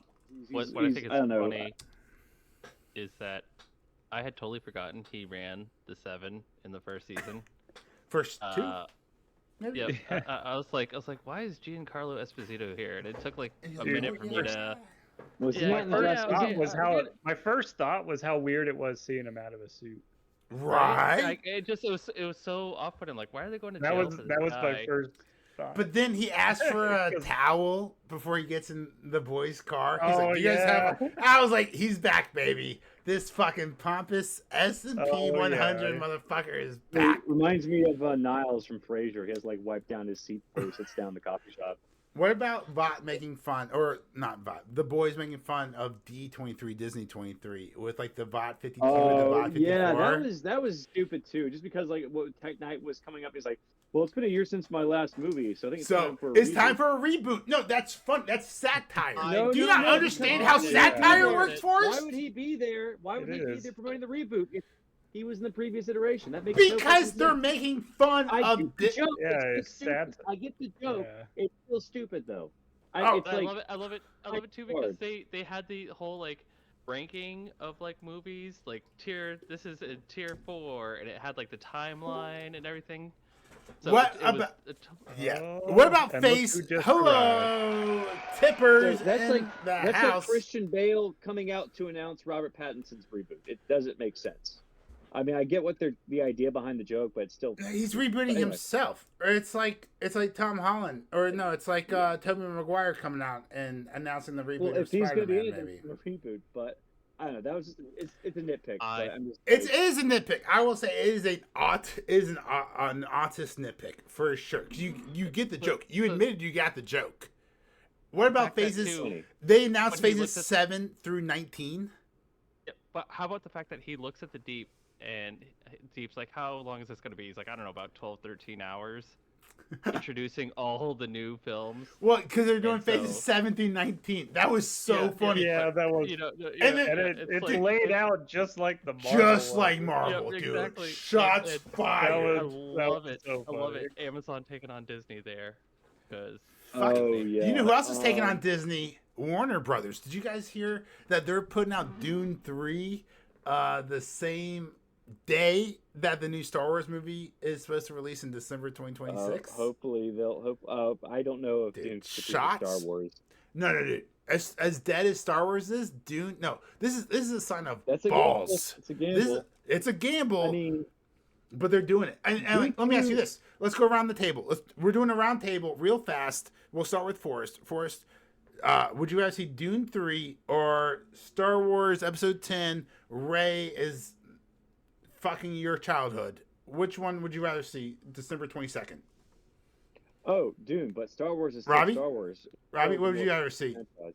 December 22nd, Dune 3 or Star Wars Episode 10, Rey is fucking your childhood? Dune 3, Tip? definitely. Matthew, what about you? Dune or Star Wars? you know what? I'm gonna go with the third party here. Whatever A24 is showing. Yeah!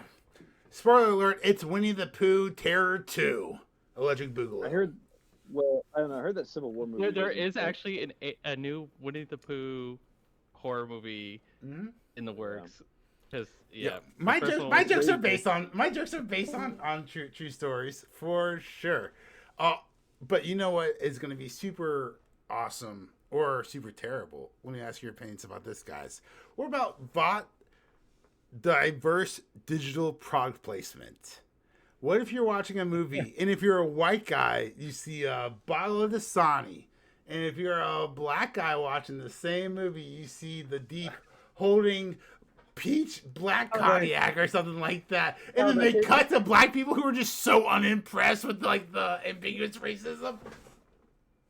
That was so fucking You funny. wanna know what's But you messed know up? that's how was close we hilarious. are. We are so close to like big data selling your data to like the advertisers, and they're just like, okay, well, yeah, like Matt prefers Pepsi over Coke, so we're gonna have Homelander hold a Coke instead of a Pepsi, right? Like, you know, we're only like a couple years off from that without good AI. I feel like that's CGI. Dude, it's- I feel like Dude, that's already AI happening, starts though. changing stuff live as you're watching it to your preferences. That'd be insane. Right? I mean, that porn would be Deep- great, but I the mean, entertainment. has anybody seen Total Recall? Come on, Hey! that Total Recall. No, fuck. Did you know the Minority Duke was Report, black Minority in the Report. comic? Is that what it was? Yes. A-Train and Yeah. Well, the Deep's actually so black in the comic, and you know- A-Train's white in the comic. you know why they race swapped them, right? and- Because they didn't want a white guy being the fastest man in the world. No. So in the words of Dick Wolf, right, creator of Law and Order, you can make white people the bad guys forever, and no one will call you out on it. That's a paraphrase, but that's a direct quote. Paraphrase, of course. Well, they would have made A-Train. So more if evil you they made him remember white, the though. beginning, A-Train, or wait, what'd you say? Or the Deep's a piece of shit, right? Like there's like the forced blowjob with Well, I mean, Uh, A-Train's a piece of shit too, but they're trying to give him Like they didn't have him kill. A-Train has a redemption arc, and the Deep still has a quote unquote 8-armed hand job machine in his closet. Yeah. Dude, how good is the media, right? So like the Deep tries to like dick this Tucker Carlson-esque person down, and then he's like, "Hey, just so you know, I have all the dirt on you too, and I can fucking release it before the 8 p.m. news tonight." And the Deep's like, "Hey, chill, that's cool. We're all cool. Hey, we're all good, guys. That's also we're all friends here." He's like, I gotta stay objective here, but like you're literally on the VOT Plus Expo. Like, of course, no one's gonna think you're objective. Right, but like. So. People like bad people don't think they're bad. You understand that, right? Like evil people don't think they're evil. They have their own ideas behind it. The equivalent would be Tucker Carlson, like at the Marvel Expo, Disney Expo. I should say this. Why we say Tucker Carlson-esque? The Tucker Carlson that is happening today, July 2nd, 2024, is not the same Tucker Carlson that was on Fox News or on CNN a decade before then. Is a completely different character. Hey. So we're talking about the trope. Questions. I'm asking questions. Just asking questions, right? So we're talking about more sort of the trope of Tucker Carlson, not the actual genius. I mean, sorry, man, that is Tucker Carlson. The actual genius, yeah. Yeah. I wouldn't say that. I love his laugh. Tucker Carlson. His laugh is so good. It's so. It is a recognizable laugh. It's so cute. How does he laugh? Yeah. Now that wasn't even close. That wasn't even close more to how. Like, that's like territory. Yeah, I can't even. It's hard to. Yeah, I can't. It's like in short bursts in a way. If you're writing a comic book, and you wanted to like make an evil character, you'd put Tucker Carlson laugh in. That's Tucker Carlson laugh, yes, not the character, the laugh himself. The laugh himself is diabolical. It is sort of like a modern day William F. Buckley. Sure. Who knows who? Hold on. Pause the podcast for 20 minutes. Commentary. While we look up William F. Buckley. How is that cricket? It's not my fault if you don't know who it is. I mean, it might be. Hold on. I mean, well, we're talking about conservative commentators. I named their conservative commentators. So, bro, I just looked up William F. Buckley.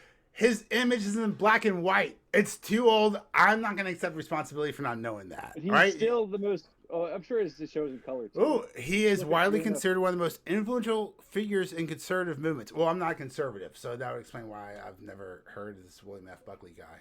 He's the founder of National Review, so that yeah, I'm good with that. Even Afterwards, though I kind of read it in college. He Please worked cut that out of the podcast. For 2 years in the Central Intelligence Agency.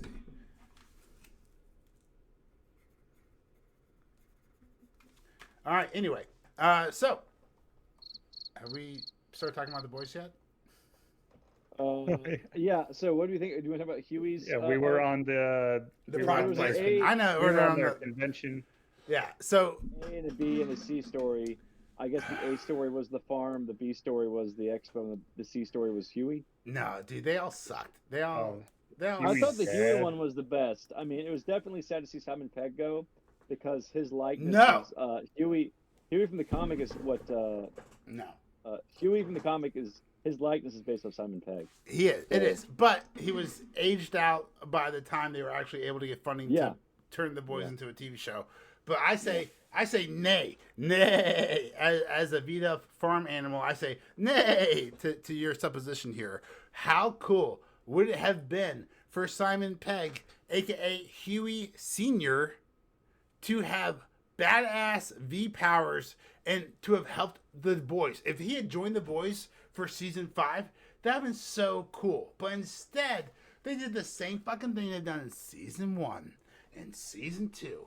And season 3 and season 4. Oh my god, every fucking time. Right? Like Huey's mom says. Like, this has to work some of the times, or else there wouldn't be any superheroes. It would have been so cool to see Simon motherfucking Pegg, who we all love, right? Be the linchpin or the hero or the badass or something stellar in season 5. Maybe, he's super cool with his superpowers. And then Homelander kills him, and he dies heroic or whatever. Instead, they killed him off like a fucking chump, like another washed up V vampire zombie dumbass, like who can't control his powers. I'm sure it's a terrible way to write him off. What if they got him back and he could basically kill Homelander? That would have been so cool. Like or they just put him to sleep. It should have set him up to be the hero in season 5, especially because the whole Boys was written based on him, on his character, on his likeness. That would have been so cool for at the end of season 5 for him to have been the ultimate hero. Like at the end of this gigantic love story / hate story to comics, that would have been freaking awesome. That would have been so cool, but instead he's just grabbing hearts. He's freaking out. Guys, the writing doesn't even make sense here. All right, so we see like Simon Pegg, Huey Senior. He's got the V, right, and he's gone missing. Huey and his mom is looking for Huey Senior, and they find him, and he's got a heart in his hand, and then he freaks out, and he runs through the wall, and it leaves the heart and a blood splatter on the wall, but his clothes and all the blood on Huey Senior are still there. So the writing doesn't even fucking make sense, like canonically. Like this is not how powers work. Like if he's holding a heart in his hand, the heart doesn't go through the wall, but his clothes still go through the wall. I'm so confused. Like if he's vibrating through stuff, his clothes is not vibrating if the heart's not vibrating. So. Well, I thought the Temple of Doom reference was pretty clever. What was the Temple of Doom reference? For those who don't know at home. Kalima, he had the heart in his hand. He had the heart in his hand. Oh. But yeah, I was like, immediately thought Temple of Doom. God, yeah, bro, it's funny how he ran into that room and then just stopped on top of that guy. Gosh, yeah. Oh, that guy's like, I'm a good guy. I just want to flirt with this hot nurse. Yeah, that was so grotesque and weird. He's like, he just stops in the middle of the guy and he starts turning around, and you're like, only the writers and the boys would think a guy who asked a nurse out in a hospital deserves to die like that. Yeah, shoving his pigs. Yeah. But yeah, I thought that was definitely. I mean, obviously. All right, so let's talk about more bad writing.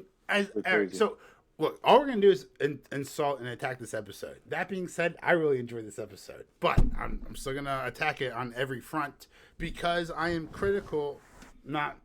I'm critical and I'm drinking, but I'm not the critical drinker. That's very obvious. Ryan.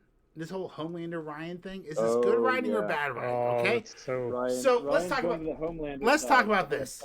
Yeah, that was Homelander. I thought Ryan, when he said like he wants to save people, he wants to save people. So this is I was beautiful. like, he's still there. He's still there, and then the whole slapping scene. But so Robbie, this is what I think, right? I think Homelander is trying to corrupt his son, Ryan. So yeah, he asks, he's like, Ryan. He says, Ryan, by just telling him do whatever you feel like. Well, he says, Ryan, I realized that I'm oppressing you the same way I was oppressed growing up, and I hate using the O word, right? But like that's basically what he's saying. He puts his hand around him. He's like, hey, I realized I didn't have any freedoms growing up, and everyone told me how to think and how to act, and I realized I was doing that to you, and so that's bad. I don't want to do that anymore. And he says, so like now we're free. We're free. As far as I'm concerned, it's just you and me in the world. Scary thoughts, right? And he's like, Ryan, what do you want to do? And then Ryan's like, I want a Nathan's hot dog. And he's like, I'm a good dad. I'm gonna laugh at that joke. No, buddy. Like, what do you mean? Like, big picture. Big picture. What do you want to do? And then Ryan's like, I want to save people. I think that's what Mom would have wanted. Like, this guy doesn't want to just act like a superhero. This guy wants to be an actual superhero. Okay? Yeah. And so Homelander doesn't like that. Homelander doesn't like humans. Sees humans as being beneath him. You didn't grow up in a lab. So I think Homelander is genius here. That's he allows Homelander needs the approval of people. Homelander needs the vast love and approval. Normal. But here, Homelander gives Ryan what he wants, but corrupts the fuck out of it, right? He wants Ryan to hurt humans, to be evil like him, right? To have evil heart. And then Ryan's like, but I wanna help people. And so what does he do? He takes that pure heart and he corrupts it. He's like, oh, you want to help people? Okay, well, let's get Bonnie over here, and that perv that's supposed to embody like Wheaton or something like that. Whatever the Did Homelander say Homelander say to slap, or did he say? No, but Homelander encourages. He says, Yeah. I think he needs to be punished. Yeah, just. He's like, I don't believe him. Little wink nudge there. And then the slaps don't stop. And shout out to Bonnie, who not to be like, I'm not being sexist or whatever, right? But like, as we've seen, looking at it, every time we give creepy women there. power, they manipulate it and they abuse it just as much as men do, right? This isn't a sexist trait. I have direct personal experience with that. This is a human trait, right? You put people in power and they abuse it. It's not just the white man, it's every man and every woman, okay? So And like every Bonnie woman. slaps the People. fucking shit nonstop out of this guy over and over and over and over again. Maybe it's until just built painful to up watch. She Stuff was she's basically the just Duracell holding back. bunny of No, Rob. I like your idea. Maybe that's compassionate. Maybe it's built up trauma or something like that. But no, dude. As someone who's But, purely man, it just anti-hypocrisy, like don't be a hypocrite. Yeah. That's all it is. If you're gonna complain about someone abusing power while they're in office, and then you get into that office and you start abusing the same power. I'm not talking like political office. I'm talking about office of whatever But construct you want to. But also, how much are they just fearing for their life around Homelander and looking at Ryan as like a mini As Homelander? they should. But no, I agree with that. That is why the executive gave Ryan the Amex, his black Amex card, and then he gave him his Porsche, right? Like Homie's like, oh, let's give Ryan EP rights on the script, and let's give him. Dude, I thought he might have given the keys. I thought he might have given the keys back. Producer. I thought he might have given the keys back, but then the next scene was you could see it in his hand as they're walking down the hallway. No, he keeps them, and then he slaps the shit out of him. And like, if you go back and rewatch it, like when Bonnie walks into the room while they're in the pitch meeting, he's like, "What's up, good looking?" Oh, they want us back in like 15 or 20. So that's like when like the harassment starts. So like Ryan sees that and he's like, that's not cool. That's not good. And so later on, that's why Ryan chooses Bonnie and the executive producer, Will Wheaton, or, the Will Wheaton-esque person. Guys, I got to tell you one thing. Probably one of my favorite parts of the whole episode is Firecracker and Sister Sage. When Firecracker is trying to like confront her, it's like, hey, you set me up or whatever. It's like, yeah, you dumbass bitch, you fell for it too. And Firecracker's like, you must think I'm poor white trash. And Sister Sage says, I don't think you're poor. Dude, I was like, oh! Like, I was like Joe Rogan, like memed. I was like, oh my God, what a fucking burn. Like, that was so good. I was like, the writing is sucking fire when it wants to be, dude. Sister Sage is my favorite character. Smartest this person in the world. Yo. Notice how they kept trying to say smart woman. And she got, person. Oh, she's the smartest woman. Smartest person. I love that. And, like, people are going to be like, oh, I've listened to, like, the last 30 episodes of the podcast. You seem pretty anti. No, shut the fuck up. You don't understand it at all. I hate bad writing. I love great writing. And this is great writing, right? When you constantly have to, as a character, correct people, right? When you're that oppressed victim. And I haven't been seeing any outrage for the smartest person in the world being a black woman.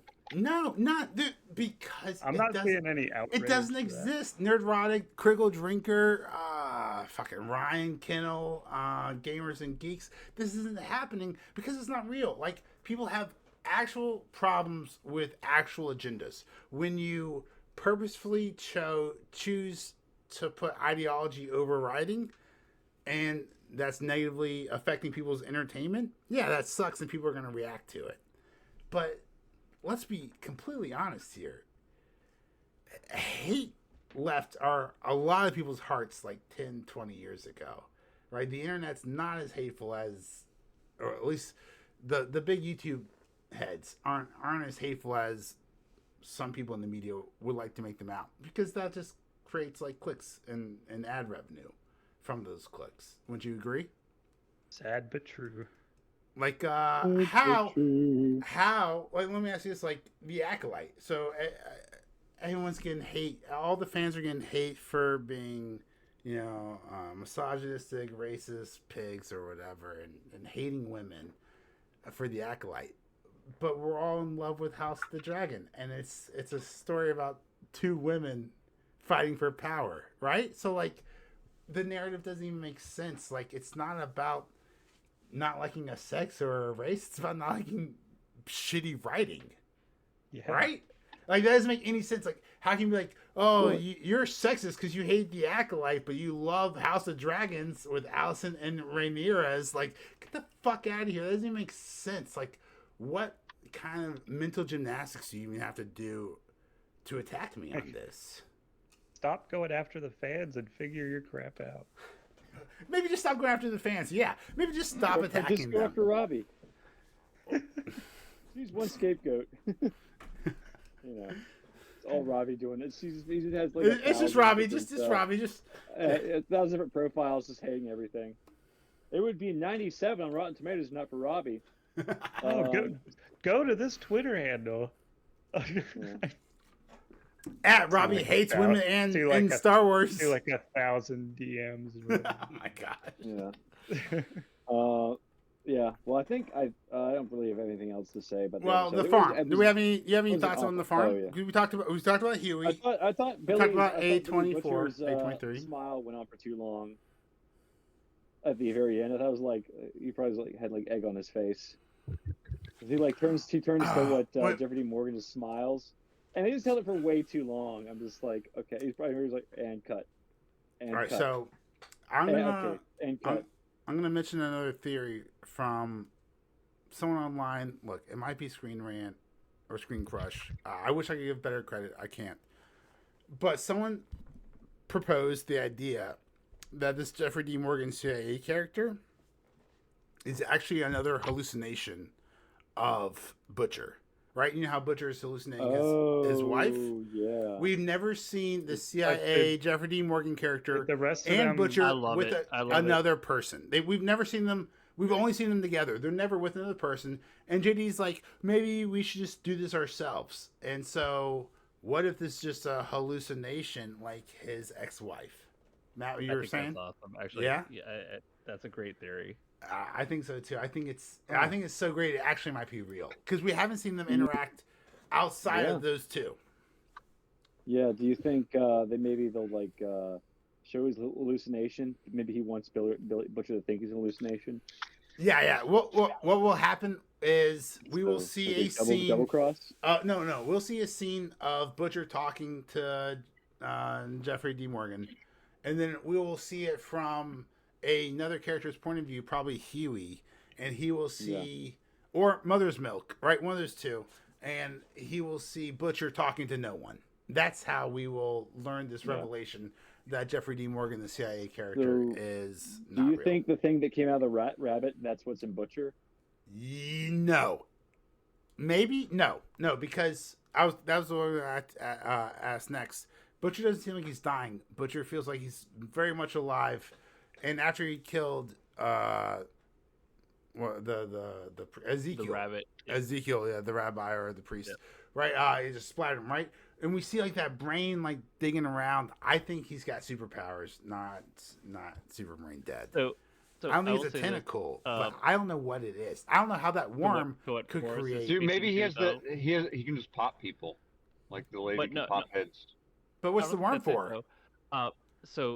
So they are hinting at. You saw her daughter has these like tentacles that come out of her mouth, and then these tentacle things come out of the rabbit. Yes. And so he passed out, and I'm almost wondering if like it is a they tentacle come out of his season. head like it is a tentacle season. Beetlejuice.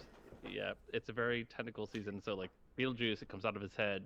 It's a tentacle time of year. Could you have a tentacle come out of you and squeeze Ezekiel to make him pop? Did we even see any skin? We just saw all blood. Yeah, they're like razor tentacles.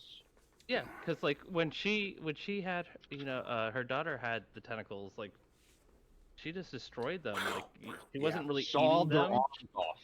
Yeah, exactly. Right, which is not making the whole person explode. That's what. But Yeah, but no, if they saw him into like a bunch of different pieces while he's passed out, I feel because like, do we know he Maybe. exploded? We didn't see anything. We just see blood everywhere and That's true. pieces everywhere. Uh-huh. So, and why I put don't know it? what It's like happened there. so it's like Chekhov's tentacles. I'm calling it right now. Why Okay. have her daughter? And he like black out for it. Yep. Why have her daughter with the tentacles? Why have this rabbit with the tentacles? It is Chekhov's tentacles. He has tentacle powers, and that's the black things that you see moving in his head. Ooh. Gross. Chekhov's tentacles. Insert a penis joke here. Chekhov's tentacles. That's Yeah, fucking that's a new one. Better than Chekhov's testicles. That's so bad. You know, it's better than Chekhov's Wookiee. Guys, Chekhov's Wookiee, the Acolyte teased the Wookiee in a Wookiee lightsaber fight for like 4 episodes. And then like 16 months. And then Kill him off screen. We kill him off screen. Fuck you. Fuck you, Kathleen Kennedy. Go on. So really quick, I hate Frenchie more so because I hate all French people. No, I'm joking. Mademoiselle. Even Gerard He's Depardieu. so hard to like. He's a rapist. But, Definitely Depardieu. He literally had the best line in this episode where he's like, "Mon Dieu, not again." I know I do an Australian accent, not a French one. But it's like "Mon Dieu, not again," and Kumiko like looks at him with this like puzzlement of like, "What do you mean not fucking again?" Yeah. And even though the writing of this episode is kind of meh, I thought that was fucking hilarious. So wait, what happened before he said that? So well, Frenchie has this good arc. It's when the bull comes at them, and then that's when you first see the sheep. So yeah, he's like, oh, there's a or Mother Smoke's like, oh, this fucking bull, there's a Vita fucking bull, because it comes through, and then the bull starts charging, and then the sheep rush in, and 6 sheep just fucking pick him up and take him off, and that's when you're like, Newman, start popping heads, stop popping heads, Newman. But a regular bull. Yeah, and it was just Frenchie, it was a regular bull. But Frenchie, when he sees, I don't know if he's tripping balls or what, but when he sees the sheep killing the bull, he's like, not again. And I thought that was, I don't know, it just tickled me pink, for lack of a better phrase. Oh, because he was. What do you think about? So like, we talked about. Makes me never want to do drugs now.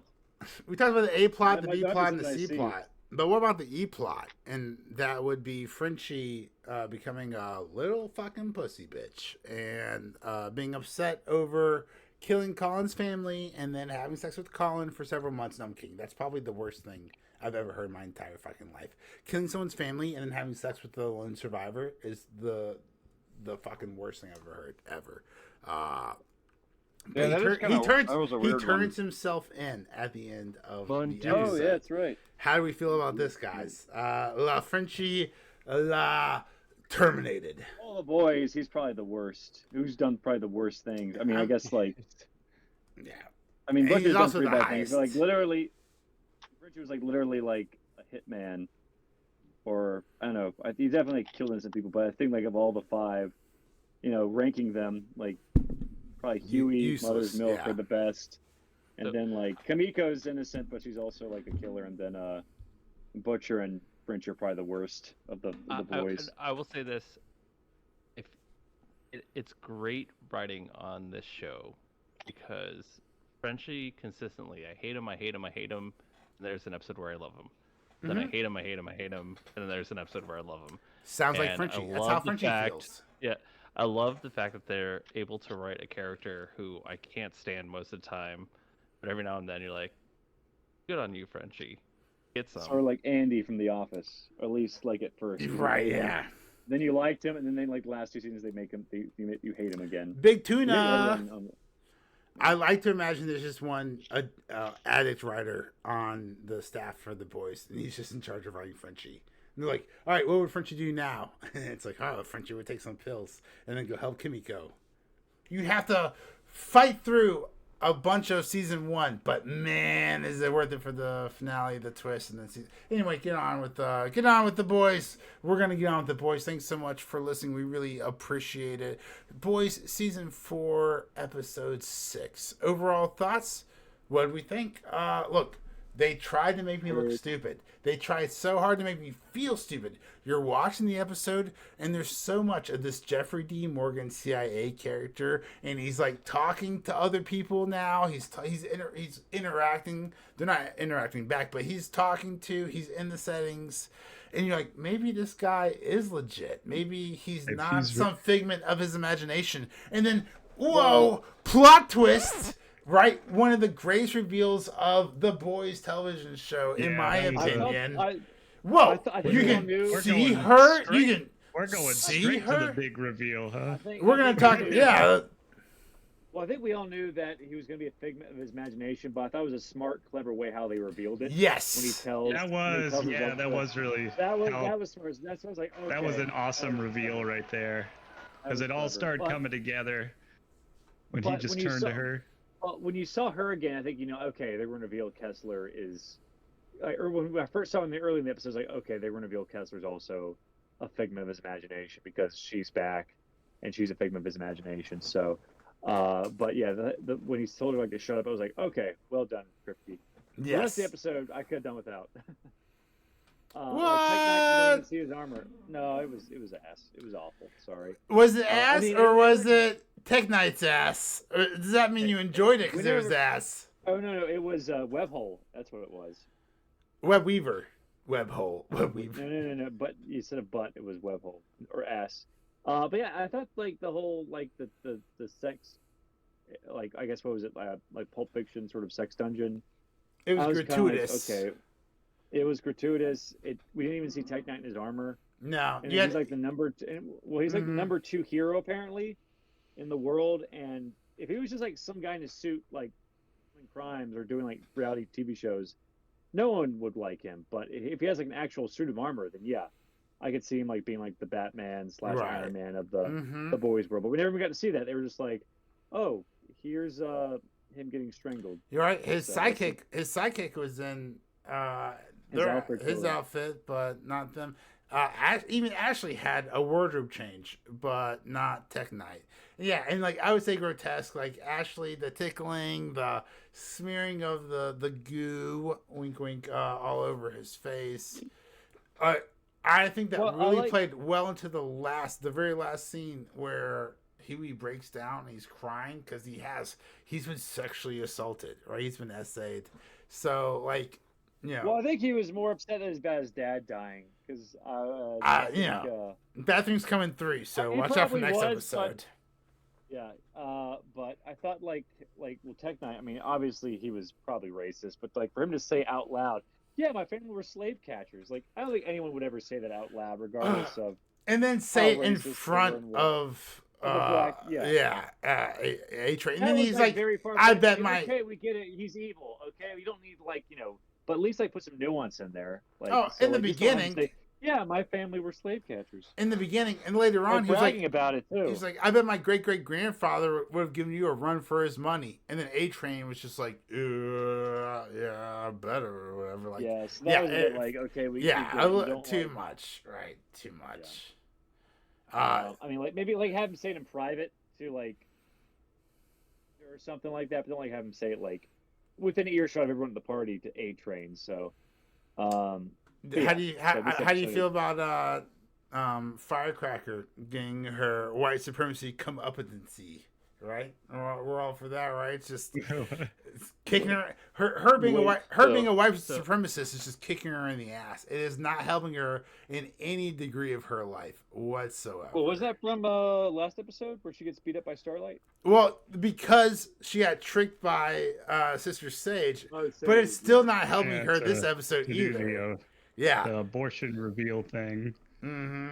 What were you saying, Matt? I did get a good laugh out of the Jewish space lasers being inserted. That was funny. It reminded me of the end of History of the World. Do you know? And that was by Firecracker's thing too, wasn't it? Yep. Yeah. She was. Yeah. The Jewish some MTG there.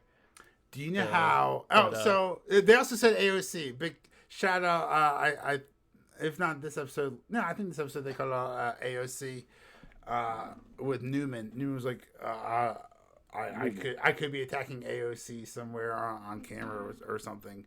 But can I just say for a second, Jewish space lasers? Come on, guys. Like, if you do an ounce of research into your history, this is the dumbest conspiracy of all time. Everyone knows NASA was founded by Nazis. Okay? Werner von Braun, Operation Paperclip. They're all Nazis. All of them. Every single one of them. Jewish space lasers is the dumbest conspiracy theory for dumb people of all time. Moving on. Yeah. What was the B plot? Was there a B plot, or they were all in the? You guys don't know that? It feels like you guys don't know that. I'm about to I don't see think you there guys was a B plot. I think like all the action was in the. The B plot's the aliens on the dark side of the moon. No, you're so talking the about B the plot TV show. Okay, my bad. Oh no, the B plot was Huey. No, was it? Yeah, no. The B plot is Butcher. Oh man. Trying to get him to make the virus. Oh, that's right. Yeah. Finds out he's talking to himself. Jeffrey D. Williams. Well, not just that, but he finds out that he can't make. They can't make it how long has because he if they been make seeing? it too. If they make it too hard to kill Homelander, it's going to kill everybody. Mm-hmm. So he's not Well, going to just kill him. Soups. Yeah, but And if you read the comic, that's what he does. But we've got Ryan. Well, we've got Ryan here, which is on the boys' side. And what he said, or you could, or you would have to deal with another Homelander in his place. Talk about Ryan. Yeah. If he took out Homelander like that. Yeah, you kill one. Yeah, you kill one mafia boss, another mafia boss comes. All they needed was his Huey's dad just walk into Homelander. Oh my goodness, that would be an interesting power struggle. What did y'all think? What did y'all think of Newman's head exploding? Oh my god! Did you like when I saw it, I was like, "No way, what?" And then it was just her thinking about that. Yes, no. So I actually sat up in my seat. I was like, "Wait, what just happened?" Yeah, I was like, "What? No way!" Well, that was my first thought. Or the woman's body will reject a pregnancy if they've been raped. Her eye roll. Oh, yeah, that's what caused her. Yeah, that's what caused her to. Like, this guy's I was like, this guy doesn't look anything like Lindsey Graham. Yeah. So yeah, I don't. Hopefully politicians will be dumb enough to actually say that. So Sister Sage gets shot in the head. Did y'all think she was dead? I mean, I guess is she like gonna be permanently stupid now? No, her because we learned last episode or 2 episodes ago that her brain recharges. But yeah, I am dumb. And usually 1 or 2 beers into the episode at this late in the game. So yeah, when Mother Milk shot her in the head, I was like, oh shit, what do they do now? But then I was like, God damn it, her brain recharges or regenerates. Her brain regenerates. Fine. Of course, you shouldn't have gone for the head. I know, shoot her anywhere but backwards. Mm-hmm. Well, I know. Well, it's like shoot her in the heart. That'll kill her instantly. Yeah, I don't think her heart can't. It's basically invincible. Yeah, well, double tap it. The only thing is, if you know, so her brain regenerates, but not her skull. She still has that hole in her head. Right. Did you see that? Oh, yeah, that's why she went through the eye socket. So, that's how Homelander was able to figure out. But boy, she was stupid for that meeting. Dude, what about the multiple head nods that just kept going? That was hilarious. Oh, with Newman? Where he's like... I was surprised that she did it like 3 times. 3 times? I thought she would have gave... I thought she would have given up too. I thought she would have given up on the second one, but she did it again. I was like, yo, what? Oh, that was so funny. Speaking of head nods, I just watched the Watchers of the Wall episode of Game of Thrones, and there's a hilarious head nod when Jon Snow sees his girlfriend, Egwene, and then she gets hit by an arrow, and there's a kid holding the bow, and he gives Jon Snow the nod, like, hell yeah. So after he kills his girlfriend, so that was another, I think, unintentionally funny head nod. If y'all remember that one. I'm That sure House there's Dragon, one person listening to this podcast who's also trying to catch up with Game of Thrones and will truly appreciate. Oh, and he's gone. Oh, and he's back. I was like, the reference wasn't that bad. You don't have to leave from the reference. What? Oh no, I was trying to hit the rocket button. What new video does he have for us today? I was shooting the death of Egwene to show you the head nod. I don't know. You got to hit something, or we got to Yep, hit see something the else. head. Oh, I yeah. pressed it. Oh, go back again. Wow. Did you say you just watched this? Force, is that the episode you're on? No, I'm on like season 5 now. I think I'm on the first episode of season 5. So you know Jon Snow's dead. I can't spoil that for you. Well, I know he gets like killed. He gets like assassinated in the books. He hasn't died yet, but he gets like stabbed, and he like loses consciousness. That was like the last Jon chapter in the Cool. books. He fucking dies. I'm spoiling that for you. Thanks Well, for in the show. Thanks for wasting that. I cannot believe in the middle of this podcast you called back a reference from 8 years ago because Oh, it was longer than that. You're Let me think. 1,000 years behind. It was pop from culture. 10 years ago, I think. This was Oh, season 4 was 10, like 10 years. 2014. Well, that's great. Anyway, that's the podcast. I don't know. Do you guys have anything else for the boys? The next episode will be better. I did like Butcher's story, but it's just like You think last they're episode, gonna? it was You Butcher's think they're story. gonna show? You think they're gonna show whatever new Butcher's new power is? is he Venom? A worm? Kinda. Yeah, a worm that's gonna make someone explode. Maybe, but that I wonder what the I can't I wonder visually what the time period understand was. it. They made it seem like it happened instantly, like the dude just self-destructed. right. Like, did Do you the think he worm come? blacked out for a second and that was all he remembered? I feel like he blacked out. Yeah. I feel like it felt very instantaneous. Like he Yeah, was they getting made it choked seem out. like he blacked out for like a few seconds and there was you just hear noises and wake up, there's blood everywhere. Right, and then it had that weird like pattern Or on did the it ceiling. do the whole tentacle? Oh, I didn't. I might have to rewatch it because I didn't know about the tentacle thing until that rabbit. That could be it. Yeah. Hmm. I don't know. Hopefully not. It is kind of weird that like they take V, but like they. Not much about Huey's adventure down there. Forrest, Oh yes, we did. Forrest It was- didn't want it to. was- Forrest, yeah, It's Forrest fine was so traumatized. No, they don't want to. I just didn't. We think didn't it talk was about him sitting on the Titanic. German chocolate cake and farting. Is that because Oh, you have apparently- German heritage? Is that because you're embarrassed of your German farting heritage, Forrest? They were just ripping off Oh, Better Call Saul. Did you see all the spider webs in his apartment? Oh Web yeah, Singer's apartment? Dude, those are totally just those cheap spider webs you get out of the store. You could tell by just like the thick line on each strip. right out of Hey, they couldn't Spencer's. If Yeah. you've ever spread those spider web things, that's definitely all that was. I Spread love all how- over the room. I love how last season they constructed like a 20-foot in diameter like urethra, the inside of a penis, for it to explode as a practical effect. And then this season they're like, "Hey, go down to Spencer's, get some spider webs. We've got Spider-Man this Go to room that up." local Halloween shop and get some dollar. So what spider is webs. what is worse? Would you rather have a little bit of web weavers, spider web hit you in the face, or have That little fart some and just right in the face, or have some milk get squirted right in your face like Homelander at the end of the episode? dude, did you But I have see a how slice of the cake before he sits on it. No. did you catch how he became the new sidekick?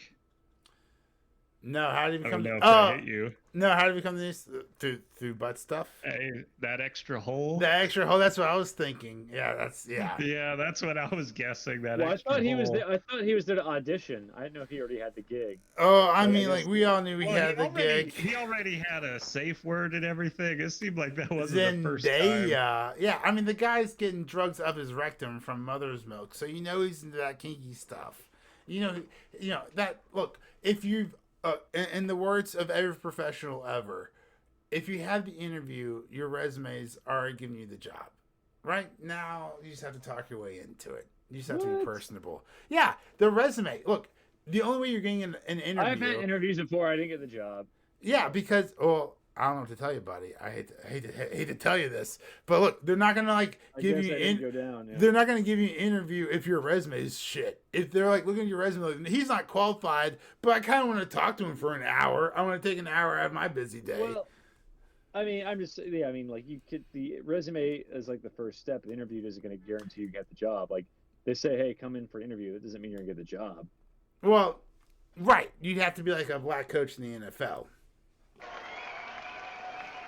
I'm not gonna step away from that one. Nah, that's it was a topical reference back in 2022. R.I.P. Florida.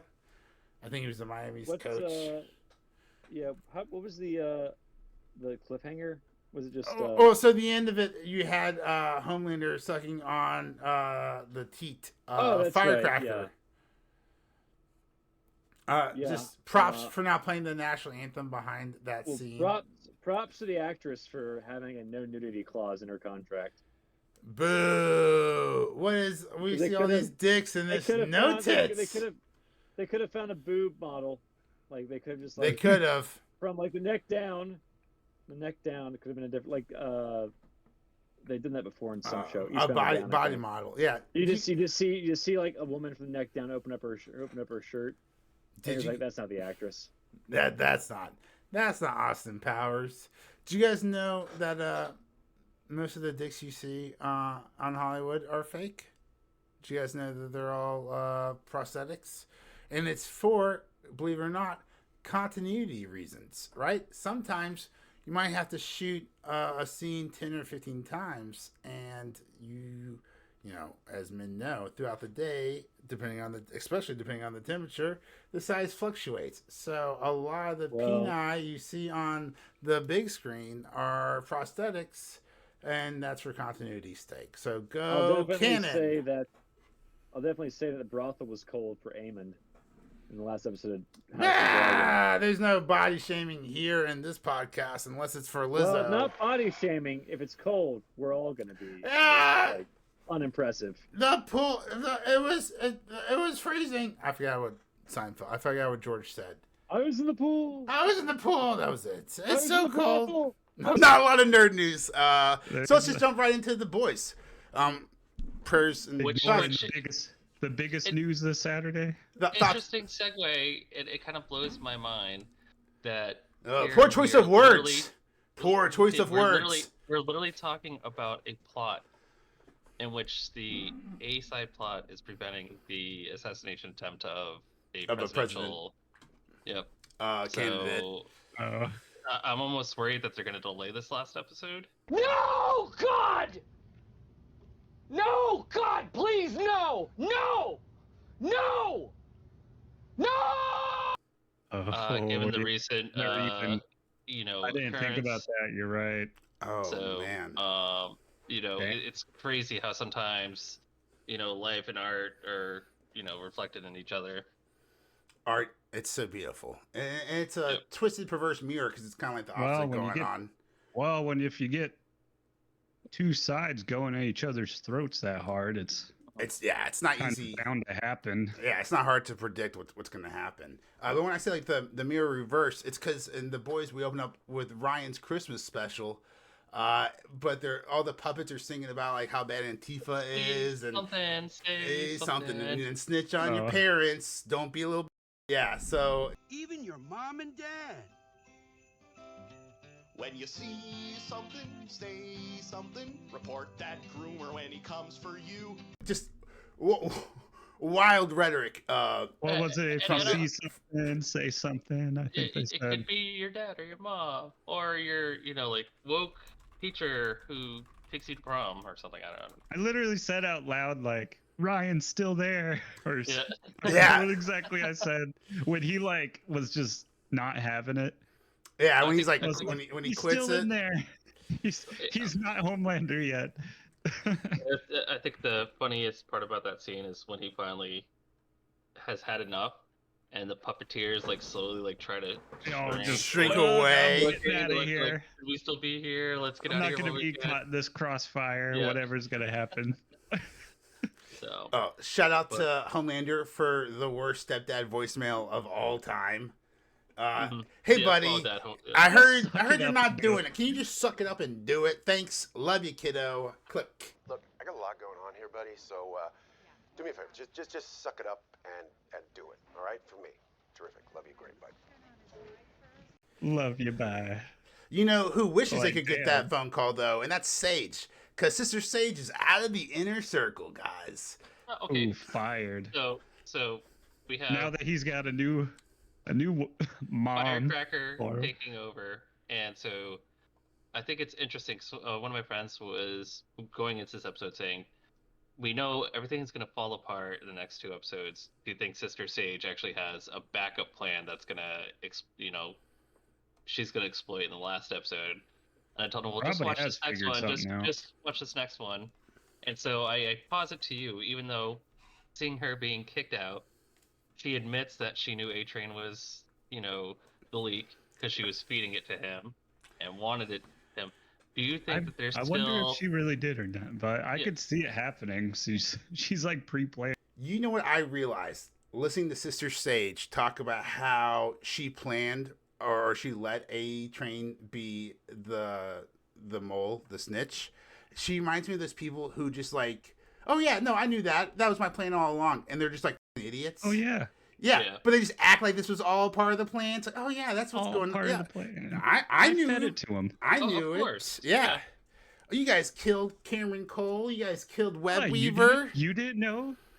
I knew it all along. Web Weaver would have confessed to killing his own mother for his next fix. Dude, that scene. Poor Web Weaver. Oh, dude. How do they keep making this stuff more and more gross? It doesn't. It blows my mind because I didn't think that hole just plugged a hole up, and then he rips him in half, and then that was. Yep. Like, oh shit. Are you sure it's a leak? I wonder what Firecracker was thinking right there. Well, you see her face, and this is something I didn't initially like this actress, but that scene alone was amazing. She emotes more in that like 10 seconds than what's her name did in all of the Acolyte. She realizes what a horrible mistake she's made. She's taken all of these pills to be able to breast milk. On Homelander, can't really get out now. Yeah, to be able to produce breast milk and breastfeed him, and then he's just gonna rip that booby right off if you piss him off. Don't want to do that. So I get it. The Deep breaks up and then kills his octopus girlfriend. Guys. Oh, that was sad. Can we just say, what are we doing? We are grown-ass men. What show are we fucking watching? What point do we need to self-reflect? And then the Deep, at the end, after she stops wailing and he touches his hands in the water and he looks down like it's blood. Like his hands are bloody, but it's just the water from the tank. And it's like, what are we doing here? This is so good. But like, I have a daughter, right? Matt, you have a full family. I was wondering if he was going to feel bad and open the door, but he never did. Especially after like 3 pauses and was still alive in there. She died just like was it Mustafa Will Ferrell and Austin Powers. Not tolerate failure.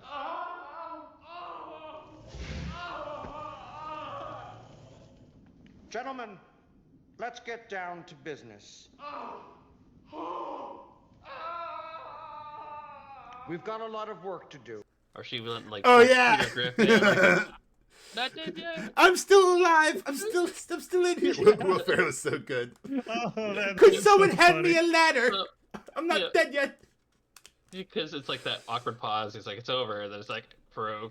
I don't want to nitpick, but we do see at the beginning of the episode that she is out and about. Of the tank. No problem whatsoever. Offers him a handy, and he's like, "Oh, we gotta get you back soon because you need some water." And then she, as soon as the water's out, she's instantly starts gagging. And so, like, I'm like, "Yeah, well, what we're gonna just chilling on the bed." Yeah, what are you gonna do? Cut away for 20 minutes? Or what we're gonna just watch him like with the time. So I understand the writing behind it, but that part right there, it wasn't.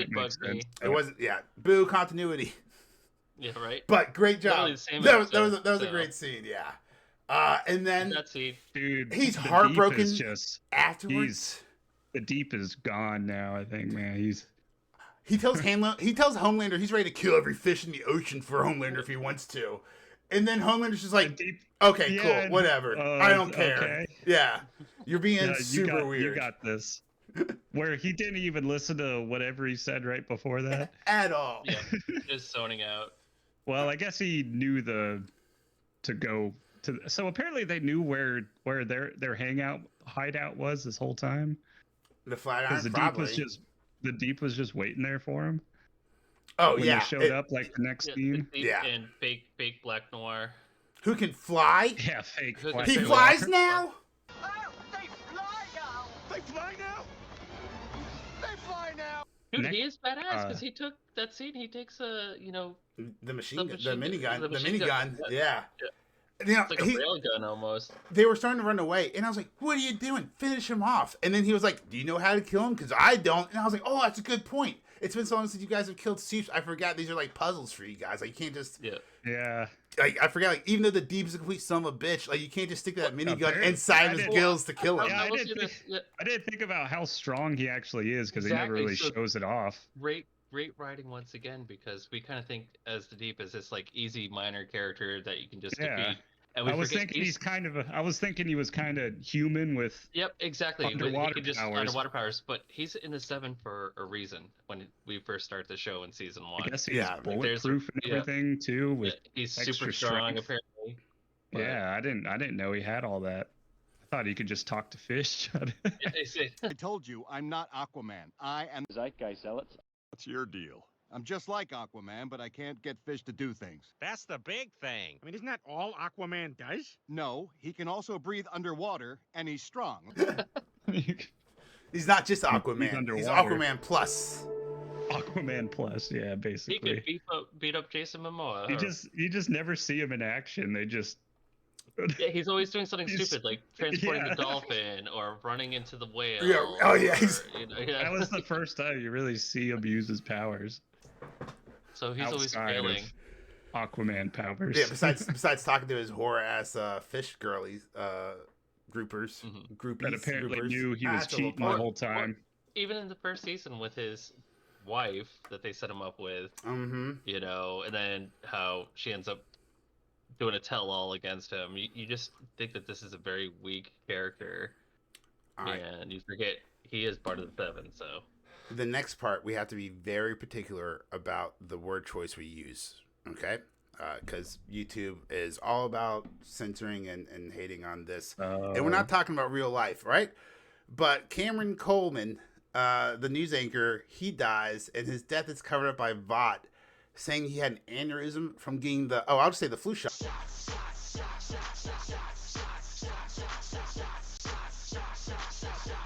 There you go. I don't have to use the V word. From getting the flu shot. But they used the V word, and I thought that was a hilarious little right-wing touch there. Not just covering up his death, but using his death as a political tool against shots. And getting a brain aneurysm.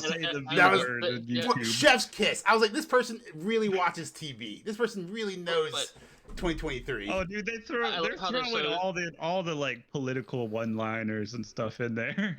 But it's great too how like I think it's Sage is watching TV. It's either Sage or Starlight or Starfire, whatever. And she's like disgusted the second it's said. Like this is the dumbest thing to do. You know. Just that little throwaway line and then that little throwaway reaction where we all know it's bullshit. And we see how Sage is so disgusted and what's going on. Sage gets fired. You said that you think she's coming back for episode 8. You think she's got a plan B? So I think my theory is that she's planning something all along, and the fail-safe is if they did something to her, she still comes out on top. And she fucks over Homelander by making him think he's doing this X, Y, and Z, and then undermining him, making him look bad. She looks great, and she walks away, and then he kills her. Ooh, Hubris, thy name is Uppity Sage. I love how what Firecracker calls A-Train uppity. Like she only has one insult for people. Yeah, that doesn't even make sense. Which is a very racist. Yeah, thing it's to super say racist. Straight to his face. Oh, dude, have you seen the? He's gonna run through her. He's gonna run through her. Mark my words. Vought has an Instagram page of just videos the characters have put out. That's like from Vought's point of view, what they're putting out as the show's going on. It's like Fox News clips or Vought News clips. Yeah, Firecracker put out it was Vought Fresh Farms, I think it was called. It was for milk. Oh yeah, I've heard about and that. It was Firecracker doing the ad, and she threw in a line that's like, keep it pure and white. Like, I was like, damn. Not even subtle. That's how Vought keeps their milk pure and white. I love it. The writing, I don't love the message. I love the writing. Let me just clarify that. That's so tongue-in-cheek. That's so funny. Some strong hints of racism thrown in this ad, I'm sensing. How is their Nazi character not the most racist character that they've had on The Boys? That's mind-blowing. Stormfront, was that her name from 2 seasons ago? Which is a very... We were just warming up, right? They were just warming up with all the hate there. Lord Kripke. Trolls really can eat a bag of dicks and fuck off to the sun. I reiterate that. Butcher, Huey, and Annie, they go after the alleged assassin shooter. And he's like a shapeshifter. He can touch a person and then rip his skin off and become the new person. Oh, it's originally a dude. Did they show? No, we don't know. We don't did know they show what that it is character? originally. It's R-rated more, so yeah. R-rated. Yeah, is it? I don't know if it was a dude or a girl. Oh, the original. Yeah, I didn't. Who knows? Who knows who that person originally is with that kind of power? That's crazy. No clue. The first time we see, it's the girl. It's the woman in the closet. Yeah, that's the first time we notice. And like, oh yeah, she starts in the closet, and then she runs.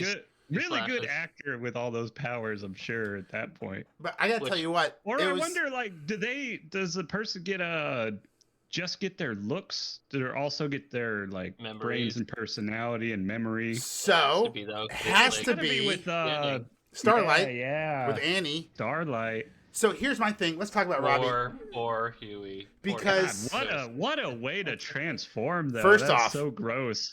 What? Oh, the transformation's gross. What I thought was happening at first was it was all going to be a setup. Like the boys just destroyed somebody. They're just this trail of blood, which I guess could still be used. Yeah, they could still act like, but they'd probably like, where are the bones? Look what these murderers did to these people. Yeah. There's a whole skin suit laying out here. But so she must the shapeshifter must be able to take their mental powers. First off, it takes their clothes. That doesn't make any sense. That's the dumbest thing. You rip your skin off and now you have their skin and what clothes they were wearing. That's dumb, but I love it. Let's go comic book movie style. I didn't think about that. They must take the memories because fake imposter Annie. She knew everything about was able. Yes, was able to press the code. Yeah. Was able to press the code. Yes, and the suit. I haven't not fantasized about it. Get the rocks. Yeah. Abdul? Yeah, get the rocks. Get the rocks. And the code. And here's my thing about the code. Just looks. They could have just made it a fingerprint safe and then avoided a lot of the issues there. But I guess we're just gonna go on, just grab the prop on set that's available that day. Type in a fake code, get the papers back, which really should have been at like probably the Flatiron, not at Huey's. Got drugged by someone wanting a selfie at a party. It looked like great, yeah. They were at a bar that was wherever they were at. That was the morphing character. That was the shapeshifter. Yep. Yeah. That's what I'm talking about. Yeah. Who's the assassin? Just trying to get. Yeah. That was when wild. She also swapped out. Can we just say? Actually, no. Do we actually know that this is the assassin though? That's yes, because they have them to get on the inside. Because my friend and I were having a conversation about why does Sage leak information to A-Train so that way A-Train knows that this is the assassin to make sure Butcher sees that this is the assassin and then they know it's a shapeshifter. Is this kind of a distraction? Like, hey, we're hyper focused on the shapeshifter. A or B, she's dressed up like Starlight. Is she going to try to assassinate the president as Starlight? Ooh, I like the latter. Both both kind of up in the air. So, but is this just a distraction, or is there a purpose for her being Starlight right now? I think there's more than one way to skin a cat, and I think they're going to use Starlight for some devious intentions in the finale coming up later this week. Let's just break the bad news. Kimiko's backstory was really stupid, right? Like she could speak, and then she killed a girl, and she wasn't allowed to speak while she was. And then psychologically, she's got a psychological barrier, so now she can't speak at all. Like, bro, you could just you could of a stretch. You could do some therapy. You could just do some therapy and get that voice back. I kind of want to. So she technically has the ability to speak. Yeah. Or like she has the ability mental to speak. thing, or like it's a mental block. I was thinking like they did something to her voice box when they were training her or something. That's what I thought. Well, so I want to rewatch season 1 just for this point alone, because I feel like her not speaking was explained and they've retconned it. I thought so too. That's a good point. So, actually, yeah. Like I feel like they've already explained why, like she got slashed in the throat or something, and now they're explaining this. So I might have to revisit season 1 again. What do you think is going to happen to A-Train? Since he saved the day, I can't believe he exposed himself. They know he's the leak, and ever since he busted in there on the deep and the Black Noir too, to help Butcher and Annie. Did we talk about Mother's Milk A-Train talking? Well, I think it's going to be like because that was before the. That was before. So we should talk about how everyone's leaving, right? Mother's Milk sending his family away. Mother's Milk almost fucking leaves. Let's talk about that. Yeah, he almost dipped out. What happened? Don't blame him. I don't blame him either. Yeah. But when you think about it, the A-Train made a good point that Vought could get him anywhere in the world. They got crazy power and access now. It's not going to stop there, so you might as well unite. And I mean, that's why we go to war, right? It's to stop the war from coming to our home front, right? From affecting our family. So we go meet them in the battlefield, so they'll meet us at our home. So I like that whole progression. It makes sense that Mother's Milk picked his family, right? And then A-Train actually had some really good comebacks and explained it. Annie sent her mom away as well to Texas without saying anything. Seems like Mother's Milk and A-Train having a bit of a friendship there, maybe. A-Train, or at dude, least some kind of connection. I haven't seen a turnaround on a antagonist since Vegeta. The explanation of the kid that saw him was a great. Yeah, I love that. Scene there. It was so good. But because it's the first time like everything with Vought is just so fake, and he's used to just. And just like that, he's like they're really exploiting the fact and that was one degree, minorities. There was no cameras on him. It was just a kid seeing a A-Train come and save somebody. So that was a great scene. Yeah, I really enjoyed that. I have a feeling A-Train's fate is going to be similar to Queen Maeve's, where there's going to be some final battle. Homelander's going to get involved. A-Train's going to come out, get his ass kicked slightly, and then fade into obscurity. Yeah, run away, never catch me. Yeah, he's going to be severely injured, but just like Queen Maeve, falling out of the tower. Right. But still end up making it and leaving society behind. Homelander. So, but that brings up another point though too, because we've hinted at Queen Maeve a few times in this season. Do we see Queen Maeve in the last episode? I don't think so. No, I think they're gonna. I think she's done. Maybe we'll save her for season 5, the last season, but I don't think she's coming back for season 4. Which I love the fact that they've said season 5 is going to be it, and I love when showrunners admit that there's a limit to the story. The Wire being one of the first ones that did that. They're like, 5 seasons, that's all we want to do. Let's limit the season. Breaking Bad is another one. We don't want to keep stretching this out like The Simpsons. Right. However, Kripke also said Supernatural was going to be 5 seasons, and he turned that into 14. They made him turn it into 14. So we can pray it's 5, but they're already doing Gen V. They're gonna get another spinoff going, right? We're gonna pay back. I don't mind the spinoffs. Okay. Yeah, I don't mind the spinoffs, but I did like how they had a little connection to Gen V there. Mm-hmm. Just for a minute, little Godolkin. What's his name? The puppet guy. Yep. I'll do whatever you want. Yeah, what the Guardians of the Godolkin. That's it. Godolkin, yep. Yeah. So can we talk about the best episode, the best scene in the whole episode, which was the bro, which was bro, yep, bro. 100%. We have to talk about bro. bro. Oh. Bro. Noir and the Deep just saying, bro.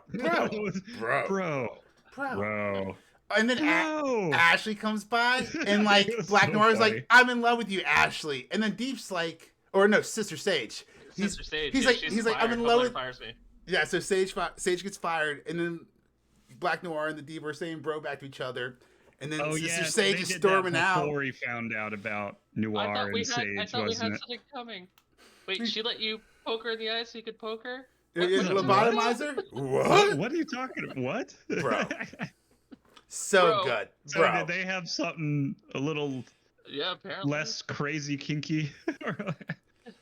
Probably nothing. I think it was all imagined. I think the best part of that scene though. Who else was Sage going around banging? It totally destroys the Deep because it's exactly what Ambrosia said to him. She doesn't appreciate him, and he ended up he didn't feeling believe it. her, and he didn't believe her, thinking he had. That's. And so that's just gotta crush him, man. Yeah, it makes that scene so much more powerful now. My emotions! Because and it's too late. He killed her. Go back. Yeah. That's why he's lost gotta it, be so. That's gotta be heartbreak. Yeah, makes sense why he's just Gone gone off the deep end. Ah!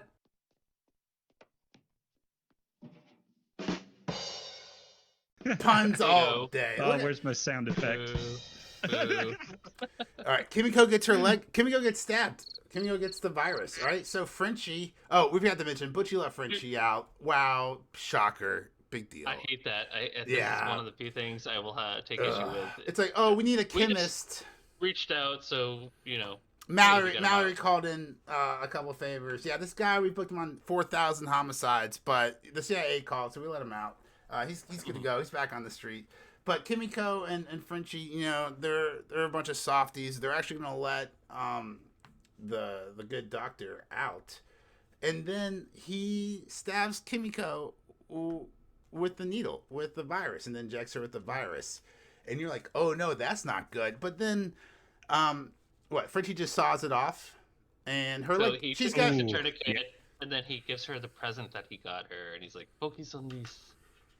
That wasn't bad. I appreciate it. Mademoiselle, focus on this. I was thinking about it, like, oh yeah, she could just rip her own leg off. Yeah, she could. And then it just grows back super easy. It's not a problem. But this is they didn't show her. They didn't show her leg, did they? Or because was she? No, they showed it. I forgot. Was she standing up or like?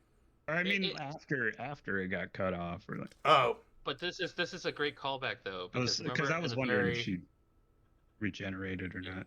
Well, no. So remember, is it the first or second episode where she jumps out the window and they chopped off her arms and she had the baby hand and he misses catching her. Starlight misses catching her because of the baby hand. So we've already seen that she regenerates. But this is I wonder if this serum messes with it. It's not a Chekhov's rifle, Chekhov's regeneration, but it's a great callback.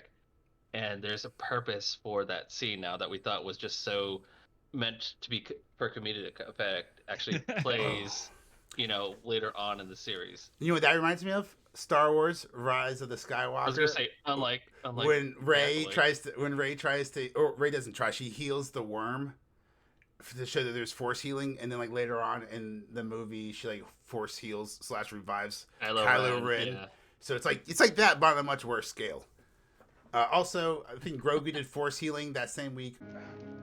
He's trying to eat me.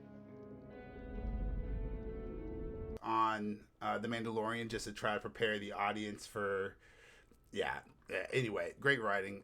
Wink, wink, nudge, nudge. So they do have the virus though, because they cut Kimiko's leg off, and so they put it on ice. That was smart. Yeah. Oh, dude, almost lost Kimiko right there.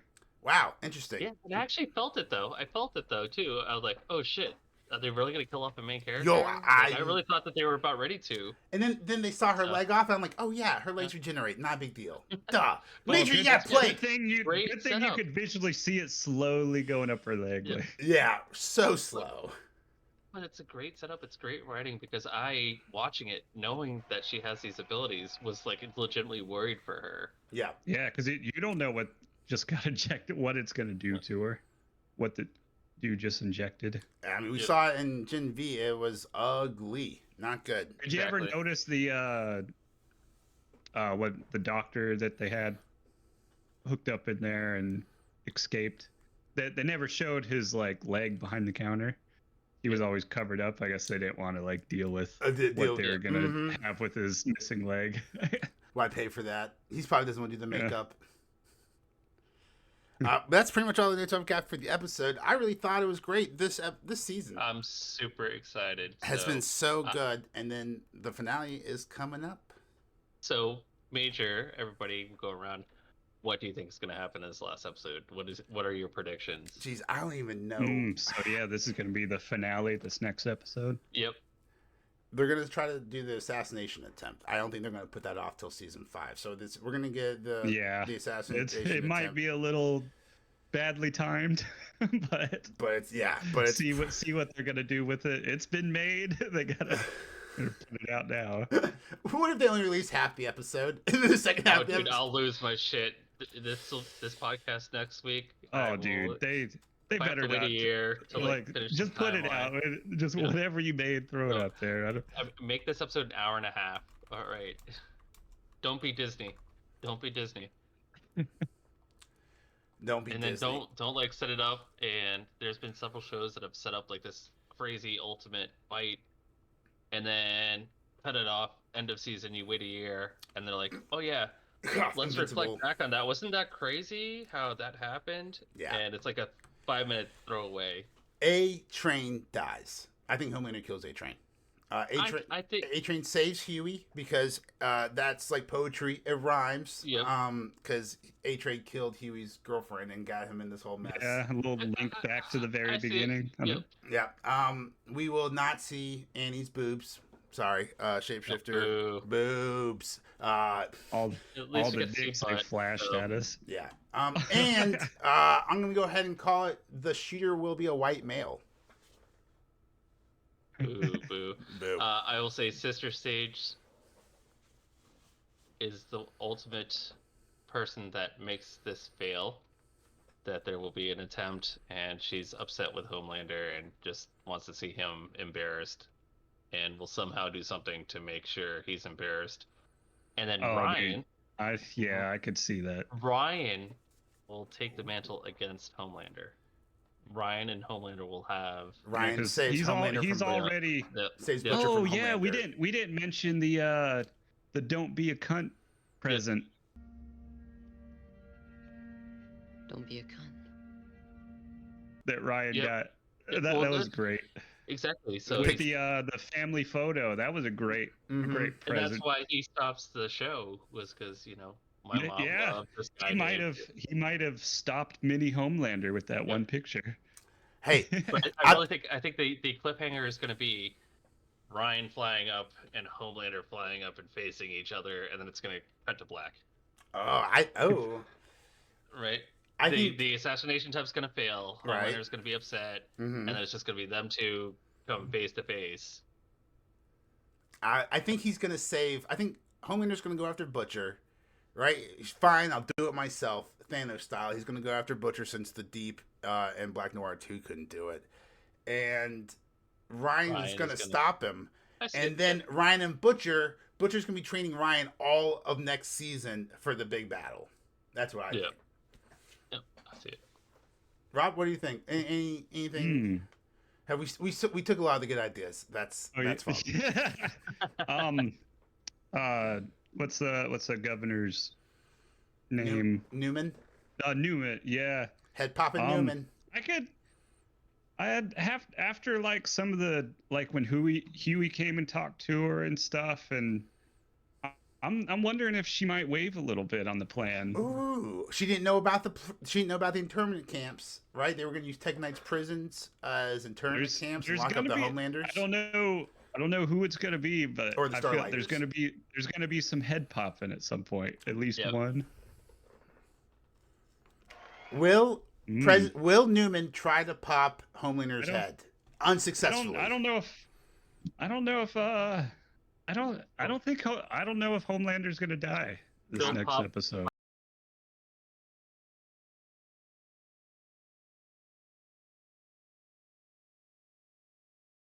Or time codes down below. You just go bad. Whatever you want to do. Yeah. So you guys want to talk about this finale? Overall thoughts? It was pretty good. I mean, it was definitely pretty good. Most one of of the my other episodes. I mean, it was one of my predictions was mostly true. We'll talk about it, Robbie. I've got notes on it. Oh, really? Yeah. Okay. Oh, I'm calling out. No, when my boy over here gets a prediction spot on, he's so humble. It's pretty close, bro. You called that shot a mile and a half away. Well, I say it was very close good because of what happened to her, but it was very good. But I pretty much called it. You called your shots there, like very impressed. I just saw I noticed the suggestions that they were heading that direction from like Huey talking to her and stuff beforehand. Bro was reading his tea leaves. For those who don't know, we're talking about Robbie last episode, 151. Check it out. Definitely our best podcast yet. He called out the fact, in our prediction section, which also is a time code, so you can just go to that, skip right to the predictions. And you can hear him say it, how he talks. Like Newman was gonna Nostradamus over here talking about how Newman was gonna falter on the plan, and that she was gonna reach out to Huey, and then like he was gonna recruit her. Because I even mentioned Huey talking to her. Yeah, dude, genius, great speculation, great foresight. Stick around because we're gonna keep all of that genius foresight here as we look more into season 5. I gotta say, I didn't see that coming. I thought this was one of the best finale episodes I've ever seen of any TV show. I thought they wrapped this up very nicely. And they leave you wanting to see more too. Well, yes, but not in the way of like the Acolyte, where they tease Darth Plagueis being a creep, or like Yoda in the very last second of the last scene. Right, like it wasn't just. What was Darth Plagueis doing with another hand? What was he doing with the other hand? Yeah, right. It wasn't just bait, right? I've seen the pictures, but I didn't see what happened exactly. Good, don't. It's not worth your time. But they set it up nicely, and we start this episode off on January 6th, just being as tongue in cheek as Kripke can be. Yeah, do you think like next season they're probably gonna like tone down the political parallels because they were not expecting it to hit so hard? Oh, they were going hard this season. No, yeah, I think most of season 5's already written, and if anything, they're now polishing it up with even more true to life details that they're gonna embellish the season 5 with when it comes down to it. And we were at the last podcast. We were wondering about Kimiko and her voice.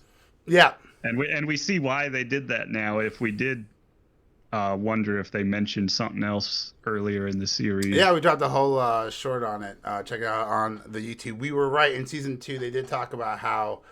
They did. She lost her voice after seeing her parents killed. Yeah, I have some clips in there. The editor is on top of everything. We appreciate him deeply. So Sister Sage says it's all a part of the plan. Do you guys? We talked about this last episode. It seems like she was actually right. This was literally all a part of the plan, and we're just gonna break it down. Spoilers. Full everything for episode 8 of The Boys, right? Homelander, like, what are you getting out of this? Dude, I just wanted to see if I could, or whatever. Yeah, she's like, she likes a challenge. She wants to see if she could do it. But Newman's death gets blamed on Robert Singer. What a genius plan by her, right? Because she had a plant. She had the assassin shapeshifter who was Annie in the vault, but she had another plant who was recording Robert Singer just talking his ass off, right? It's like, if you guys just would have done what I had said to and had assassinated Victoria Newman, none of this would have been a problem. And then wah And that wah. was sort of, that's sort of like, I was like, how did she did not know he was going to say that? No, it's sort of like, no, she did not. They rolled with it though.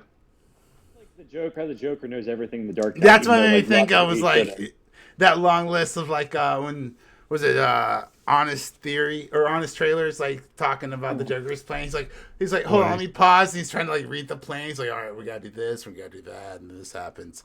Very convoluted, but yes, very lucky in the fact that Robert Singer's got such a blabbering mouth that he just out loud in front of the Secret Service, who I'm sure are just as incompetent.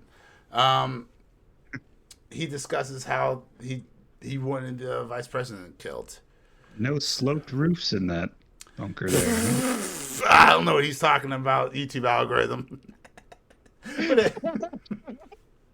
So we're sorry, YouTube gods.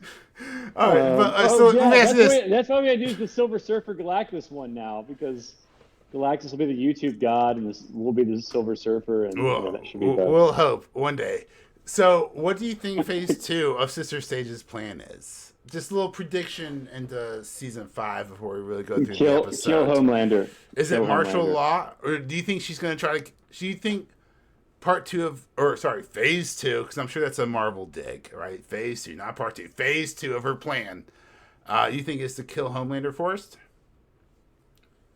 Maybe we'll see. I mean, we're like 2 years away. And just take over. You never know with her. Like she's probably got things planned so far ahead. Like a chess master, 14 moves ahead. Oh, she's definitely playing 5D chess right now, or what? Anthony Starr acting just on par. He's just a little baby, just crying. Dude, he's just crying. He had the tears rolling because he knows he fucked it all up. He knows he's so dumb, and he fucked it all up. And then Sister Sage just comes. And he's like, "Congratulations." Like, you son of a bitch. So. You're so dumb. I could predict how dumb you were going to be, and I didn't tell you these parts because I knew you were going to be so dumb. And because you were so dumb, all this worked out. Like, it all worked out. Oh, P.S. Here's the phone. It's the new Speaker of the House, and he wants to pledge his allegiance to you. Like, damn, dude. Man. Season 5 is gearing up to be the greatest season of television ever. And that's pretty freaking scary. Homelander basically running your country now. Running the world. Once he runs America, he runs the world. That's pretty much it, right? Like, they got Sausage Lover, right? They got the Russian... when they get the Russian superheroes involved... Love sausage, right? When they get the Russian superheroes involved, they've got all the worlds involved. I'll say this right now. It's going to be a damn good season. This is good. Or will it be the greatest letdown since the last season of Lost? No. So we were going to get this at the end, but let's talk about it now, Rob, because you're absolutely right. I'm calling a time skip here. Like a year, 2 years into the presidency, maybe, but we are going to see a definite time skip into season 5. It was not looking good for all of them at the end there. All right. Well, let's just go through the episodes so we can get to this. Yeah. All right. Yeah, we keep jumping to the very end. They cancel They cancel A-Train's movie because he's a leak now, and then they throw in that joke about how it's cheaper or how they make more money because it's like more profitable to write it off, like Batgirl. Yeah. So good. Yeah. They're going after everyone. Yeah. Yo, speaking of going after everyone, how about making Huey just a little bit gay with the butt stuff, right? They're like, even our straight characters, we're going to make them a little bit gay. 2 fingers, we're calling it leveling up. Is that what's happening here? Frenchie, they made very gay. Frenchie, they made gay. Yeah, but like he was always gay, right? He was. No one who speaks with that. No one who speaks with that accent doesn't suck a little dick in their free time. That's what I'm saying. He's more bi, but maybe he does lean one side a little more. Yo, than the other. I mean, I guess we're just gonna talk about everything out of order because they kiss Kimiko and Frenchie. Yeah. And they it's had beautiful. to set up that ending. Kimiko kisses Frenchie, and it's like, ooh, what happened? That's so weird. And then Frenchie just grabs her, And then just, Frenchie goes in there. Frenchie goes in. He doesn't. He doesn't French her. Frenchie. That's I wish that'd be French tongue her down below if he was a real gentleman. That's all I'm saying.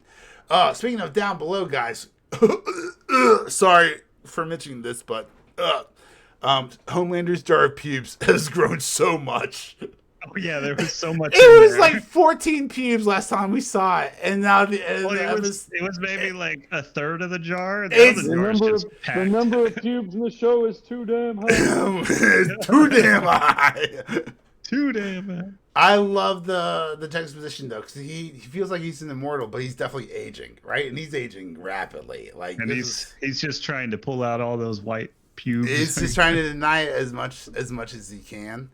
I just want to give a big shout out to the whole Zeitgeist Zealots team. We talked about it maybe a couple of podcasts ago when it was revealed that Firecracker was taking a bunch of hormone medicines so that she could now breast she's milk. Sick now. And now she's sick to death, and Homelander doesn't want to be anywhere Homelander's close to her. Scoot, go away. Multiple chairs. Keep going. Keep going. Keep going. Homelander's such an ass, man. He is an ass, but I just feel so bad for her. Like, she fell in love with this idolized character, right? We heard her. She was like, I was nothing, and then I found you, and I got famous from it. But this girl, it love, or was it just trying to get up in there for a job? Trying to get up in there for a job, right? Like, she didn't understand. She's Sarah Silverman herself. Like Starlight, she had no idea what was going to be asked of her or expected of her when she got to the 7, because Vought hides everything. She's just a lowly podcaster, right? Like, imagine if we were a bunch of Disney shills, and then Disney was like, Disney came and hired us, and then it was like, oh, hey guys, now you just have to talk about how great all these super gay characters that are turning your kids gay are, and you're like, wait, we didn't know this was happening. Acolyte. Disney, call me. Acolyte was the best Star Wars show. It made Andor look like The Room. Honestly, let's all get it for the Acolyte. Acolyte season 2 coming to a comic book store near you. A moment of silence for all the lesbian space witches who died in episode 7. All 30 of them. R.I.P. Soul. So Ryan goes to Butcher, who is very sick, but Ryan. Turns out he's not in a hospital. He's in a CIA bunker with walls that are 6 feet full of steel and or lead. One of the two. Oh, man. Oh, yeah, they didn't get back to what happened with Ryan after he left, but it didn't seem like it was... He's becoming more... He didn't even seem that upset that he killed Mallory. I know, that's just like not a good sign. Oh, so this is important. Told you. Exactly. I was going to Megan. Yeah. Megan from very funny. James. Yeah. No one knows his actual name, so yeah, I've got him as Jeffrey D. Morgan on my notes here. Yeah. So that's how Jeffrey D. Morgan takes charge, right? And that's why Butcher looks so much better. Name. I can't think of what his name was now either, though. Ryan, dude, the last words that Mallory says to Ryan is, "I love you, kiddo." All right, and then she's scared and she's reaching for the button. I think her last words were no. Boom! Leave. Yeah. What were her last words? I don't know. I need to rewatch it, but that was heartbreaking. She won't be in season. She died. Victoria died. Ryan finds out. So they're playing Connect 4. I thought Butcher was like somehow the most humane character in the entire room, which is very unsettling when that is the case. But they play Connect 4, and then Ryan finds out that Homelander didn't have an affair with Butcher's wife, his mother, right? But he raped her instead. Very sad. And then Ryan was just devastated. So I am very interested to see what happens next, because I really thought when Mallory came in and explained the whole situation, dude, I was standing up from my fucking chair and my couch. I was like, yes. My prediction was right. They're gonna take Ryan into season 5, and they're gonna train him, and he's gonna go up against Homelander. Yeah, and then Ryan he just push for it, and he just push, and then just kills Mallory, right? And so I was like, man. I don't know what's gonna happen now. We will put that prediction up in the air. Yeah, that just sent Butcher all the way to the other side there. Yeah, so now it is kind of cool how it's like you got your angel and devil talking to you, but you actually see them right there. Yeah, you can actually. Yeah. And they're just sitting there talking to you. Ooh, I wonder if Mallory. You don't. Yeah, do you see her? You don't see her anymore. It's just him. Yes, but his old friend. Will Mallory be back in season 5 as a ghost memory, the way his wife or this Jeffrey Dean Morgan character is? Ashley took Compound V, and like that's gonna be the coolest thing in season 5. I'm calling you now. You're right. They didn't reveal what happened. The to vindication. Right. Yeah. Watch her become Bigfoot. Watch her be that because she pulled all of her hair out. Remember the wig, the eyebrows. Oh yeah, the wig fell off and she has like no hair. Watch her become Bigfoot, and she's just like a big hairy monstrosity. But what a genius move, dude! She was going to die for sure. She was definitely about to get killed. Can we talk about how broken the Deep is? I thought she was about to just try to dip out of there. That was probably a good move, just taking the V there. No, just take the V. Because what other option you got there? They're gonna find. Yeah, they're gonna find her. They're 100% gonna go find down her. with powers. Yes. Oh, go down on someone with powers. That's all I'm saying. Checking out season 5. Leave a subscribe. So, look, if she doesn't have the cool superpowers in season 5, I will. I don't know. I'll eat take a hot sauce. I'll take a shot of like nasty hot sauce. Carolina Reaper. I don't know. We'll figure it out. Comment down below what do you want me to do. Whatever makes you subscribe to stick around, or not. Just put it in a calendar. When do you think this season 5 is going to come out? Next year? 2026? No, they announced 2026. I hope it's not too far. I think it's 2026. Did they actually make an announcement? Well, yeah, they made an announcement 2026, but they also what's not coming out in 2025 or 2026 is Halo Season 3. Wow! No more Halo. No. I even put a post about that. It was like, well, it tends to happen when you don't follow the lore. We just got the Halo, guys. You son of a bitch! We just got the Halo. Most of it is like, it was interesting, but I had to just like, this is just like a whole universe and look at it, another universe, and just look at it that way because it was not following like the game. Not at all. No, and it was trash in that regard, and it deserves to burn in hell. Just thinking of it as a whole new thing and just enjoy whatever they came out with. That was how I had to try to. Can I give you one little piece of hopium? What if Netflix picks it up? Hopium. Just because it's gone from Paramount Plus, the worst streaming series of all time, doesn't mean it can't get picked up, guys. Look, so Robbie's right. I posted about this. Picks it up, they better like actually follow. I mean, who would want? They're on Halo. They're on Halo now. They're finally on Halo. They sludged through the 2 dumbass seasons of dumbass shit. Netflix. All Netflix has to do is pick it up on Halo season 3 and then put it on fucking Halo and have it true to the lore. Or Amazon. Amazon picked up The Expanse. His helmet off again. Amazon picked up The Expanse. Yeah. Jeff Bezos calling all billionaires. Elon, help us. The Expanse is like way more quickly. Give us our better Halo version. Elon, you could turn every Cybertruck into a Warthog, and then.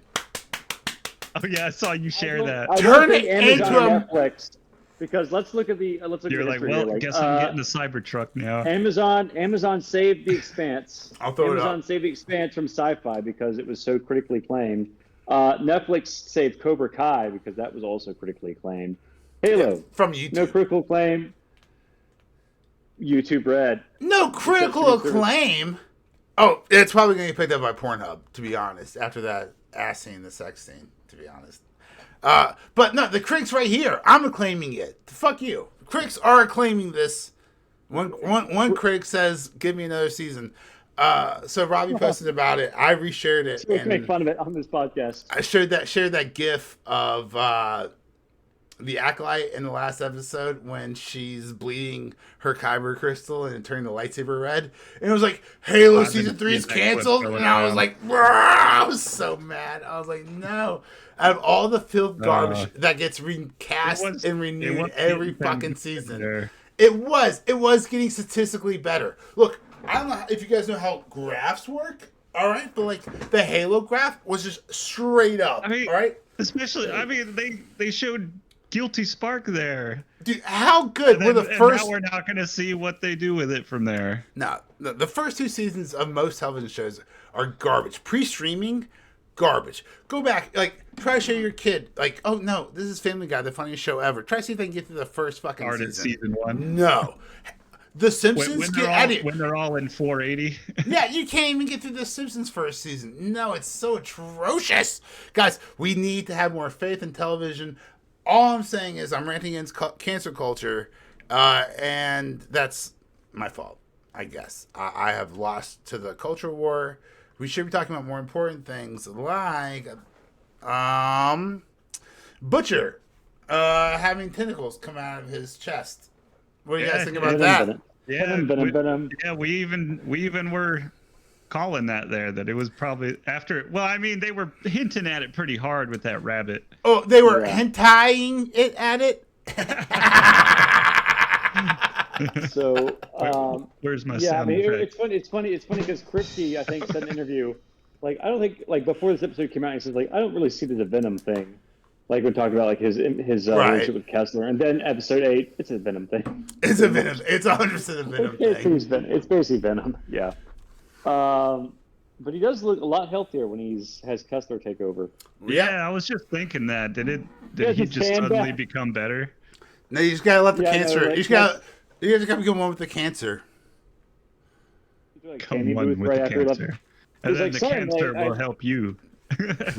Becoming tentacles out of your chest. Oh, it broke my heart. Because, Robbie, I know you're with me on this. We have so many times, like, especially in the last episode where, like, the holiday special was going on, and, like, it lifted our hearts up, and it gave us joy that we could find hope and solace in Ryan, right? Like, Butch was like, that's why I haven't given up on him, right? When he, this episode... They had such a good build-up, and I was like, oh, no, Ryan. No, Ryan, what are you going to do? I was so disappointed in Ryan there, man. I thought he was coming back, and they were hinting at it. So hard. You were off the president's list. What is happening? What is going to happen next episode? Has he not been paying attention to what Homelander is like? Man? Oh, my God. I mean, Homelander set his house on fire when he saw a picture of Butcher and his mother.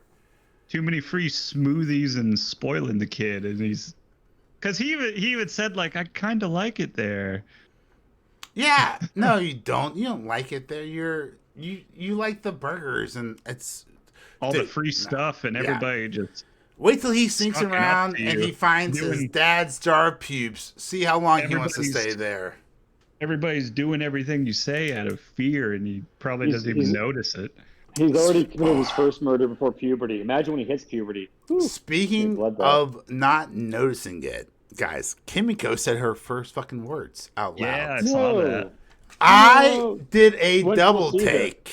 Right, so Frenchie's a double listen when it was coming out, and then she was like, "No!" She started screaming. So I'm like, I'm over here on my phone taking notes. I'm like, they're stealing Frenchie. I was like, the hot blonde from Gen V stealing Frenchie, and then I was like, oh, holy shit! Kimiko just said her first word out loud. I was like, oh my god. Yeah. It was pretty cool. I really enjoyed it. Yeah, they're finally. Oh, she's about to be using that to just come after them next season. So let me ask you this: what's worse, right? So is she going to be just full conversation now, or was that like a fluke? That's what I'm wondering what they're going to do. I think she's full conversation. I think she broke her mental barrier. Now she can talk. She broke the sound barrier. Exactly. Text everything on her phone now. Boy, we got so much to fucking do in season 5. We gotta be brisk. Oh, we can't be fucking slowing down the fucking pace for you texting everything out. We gotta save Frenchie. We gotta save Mother's Milk, who gets taken by Love Sausage. We have to save fucking Huey, right? Let's talk about Annie getting her powers back just in fucking time for no reason. No reason she gets her powers back, but it's just in fucking time for her to fly away for season 5. Get the fuck out of here. This is the worst writing of the entire fucking season. I want to say right here. Piss poor writing. What is this Spider-Man 2 bullshit? What do they do with Huey? They take him. They dropped a boat. They dropped a fucking boat in the middle of the road. I was trying to remember because I remember flying away. I was trying to remember how they got Huey. He dropped a boat. Yeah, and they just grabbed him. I remember the boat. He doesn't have his naked teleportation. Was he knocked out or I forgot? I'm trying to remember. No, he was knocked out, but he was out of it. He wasn't knocked out though, because he told Starlight to go away. He was like, "Get out of here, go." And then who was it who grabbed him? We don't know. We imagine it's the Homelander squad, right? I guess the biggest thing I remember was Kimiko and Frenchie there. Yeah, well, I mean, it was a big fucking deal. And mother's milk in the bathroom. That was a big fucking penis. I love how it like tapped him on the shoulder too, and then pop, just getting knocked out. The worst part is it's uncircumcised. It's so un-American. Like, dude, I'd be so mad. Knock me out with a circumcised penis, because I'm a red-blooded American. God dang it. Yeah, he's Russian though, so. All right, season 5 predictions. We end the episode with a snoveling House of Speaker who became president, and he's like, as soon as I found out, I called you Homelander, and Homelander walks into the room, and he finds a cryopod, and in that cryopod is Soldier Boy. Soldier Boy, tell him. So what do you think? Up in this role. Soldier Boy up in season 5. What you gonna think is he gonna be alive? Who else is gonna die? And so they had Soldier Boy. The whole time. Maybe they are gonna be like the comics between Soldier Boy and Homelander. And Ryan, we have a 3-generational fight going on. Oh yeah. What do you think is gonna happen? Is Ryan's in the comic, is he? I don't think so. I haven't read through the comic yet. So I have, and it's been a year and a half. I don't remember anything. No. I remember him being a laser baby with the comic, because you'll never forget that fucking panel. I the did baby see that picture. ripping out of you'll never. That's a panel that will stick with me. Like, so you remember Herogasm, when that one micro superhero did some cocaine and then sneezed and so like, man, you know how like every time you close your eyes for like 2 weeks after that you couldn't think about anything but that, like that's a kind of like that kind of imagery sticks with you for the rest of your life. Like that panel is the whole page is epic. It's so good.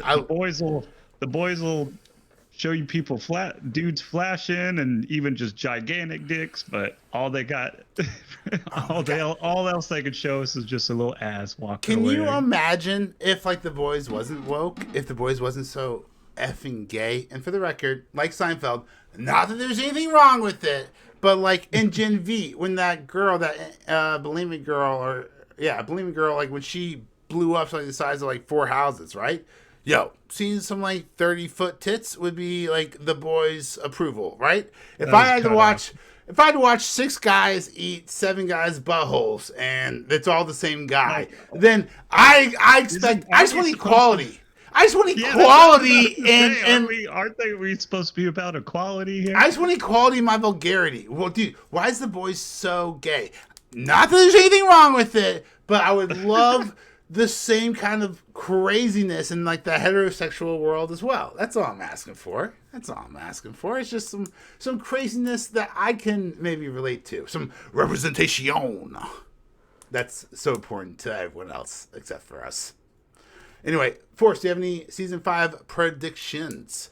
Will we see the gayest boys yet, or have we peaked at 5 guys eating 6 bowls? Or 6 guys eating 5 bowls. Oh yeah. So they had like 5 last season. They had the sauna. Yeah. It's like Star Wars. Like how. So I don't know if you guys know this, but like in Star Wars 3, 4, 5, then 1, 2, and 3, right? There was like one starship scene, battle scene, so they had to like make it 2 battles, and then 3 battles, and then 4 battles, 5 battles, and then 8 fucking battles in episode 3. But like, it's just like they were trying to one up each other every episode of the first 6 Star Wars movies that were made.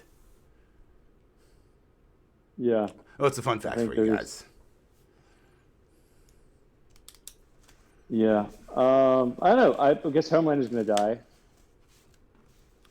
So who's gonna die first, Butcher or Homelander? You think this will be the final season here?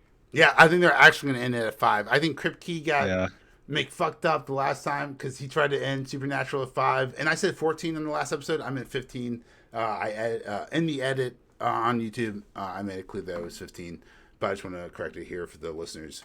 I think Kripke, he's learned from his mistakes. He said 5 for Supernatural, and they made him do 15. He's not going to repeat that shit again. And Butcher has the virus that could start a friggin' genocide.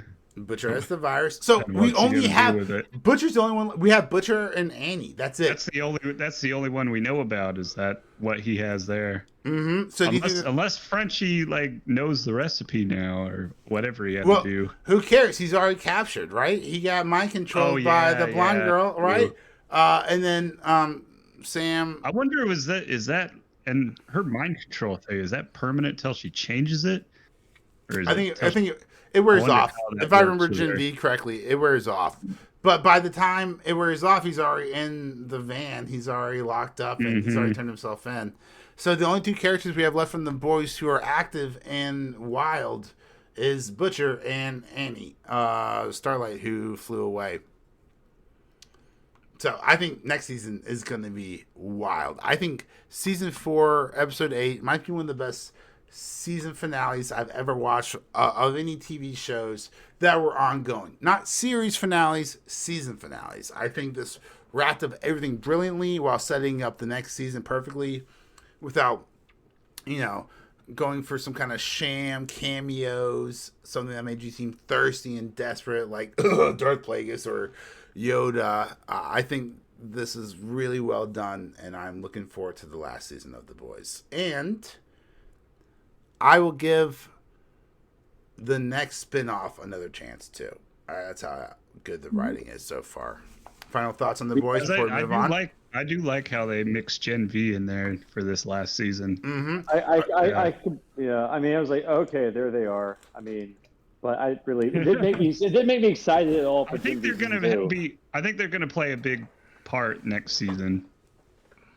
Yes, I think they're going to play a bigger part too. I mean, the virus is such a huge deal this season. That was basically started in Gen V, but I don't feel like you would have had to have seen Gen V to have enjoyed this season. Gen V is the Boba Fett more like of the TV shows. All the details and story of those characters instead of just who's that? Although you can't say the same about Gen V. You kind of do have to watch The Boys to enjoy Gen V. Correct. But not vice versa. Not vice versa. But to even understand Gen V. I mean, I thought the season overall was the worst season. You thought? Are you ready to make America super again, or are you tapping out?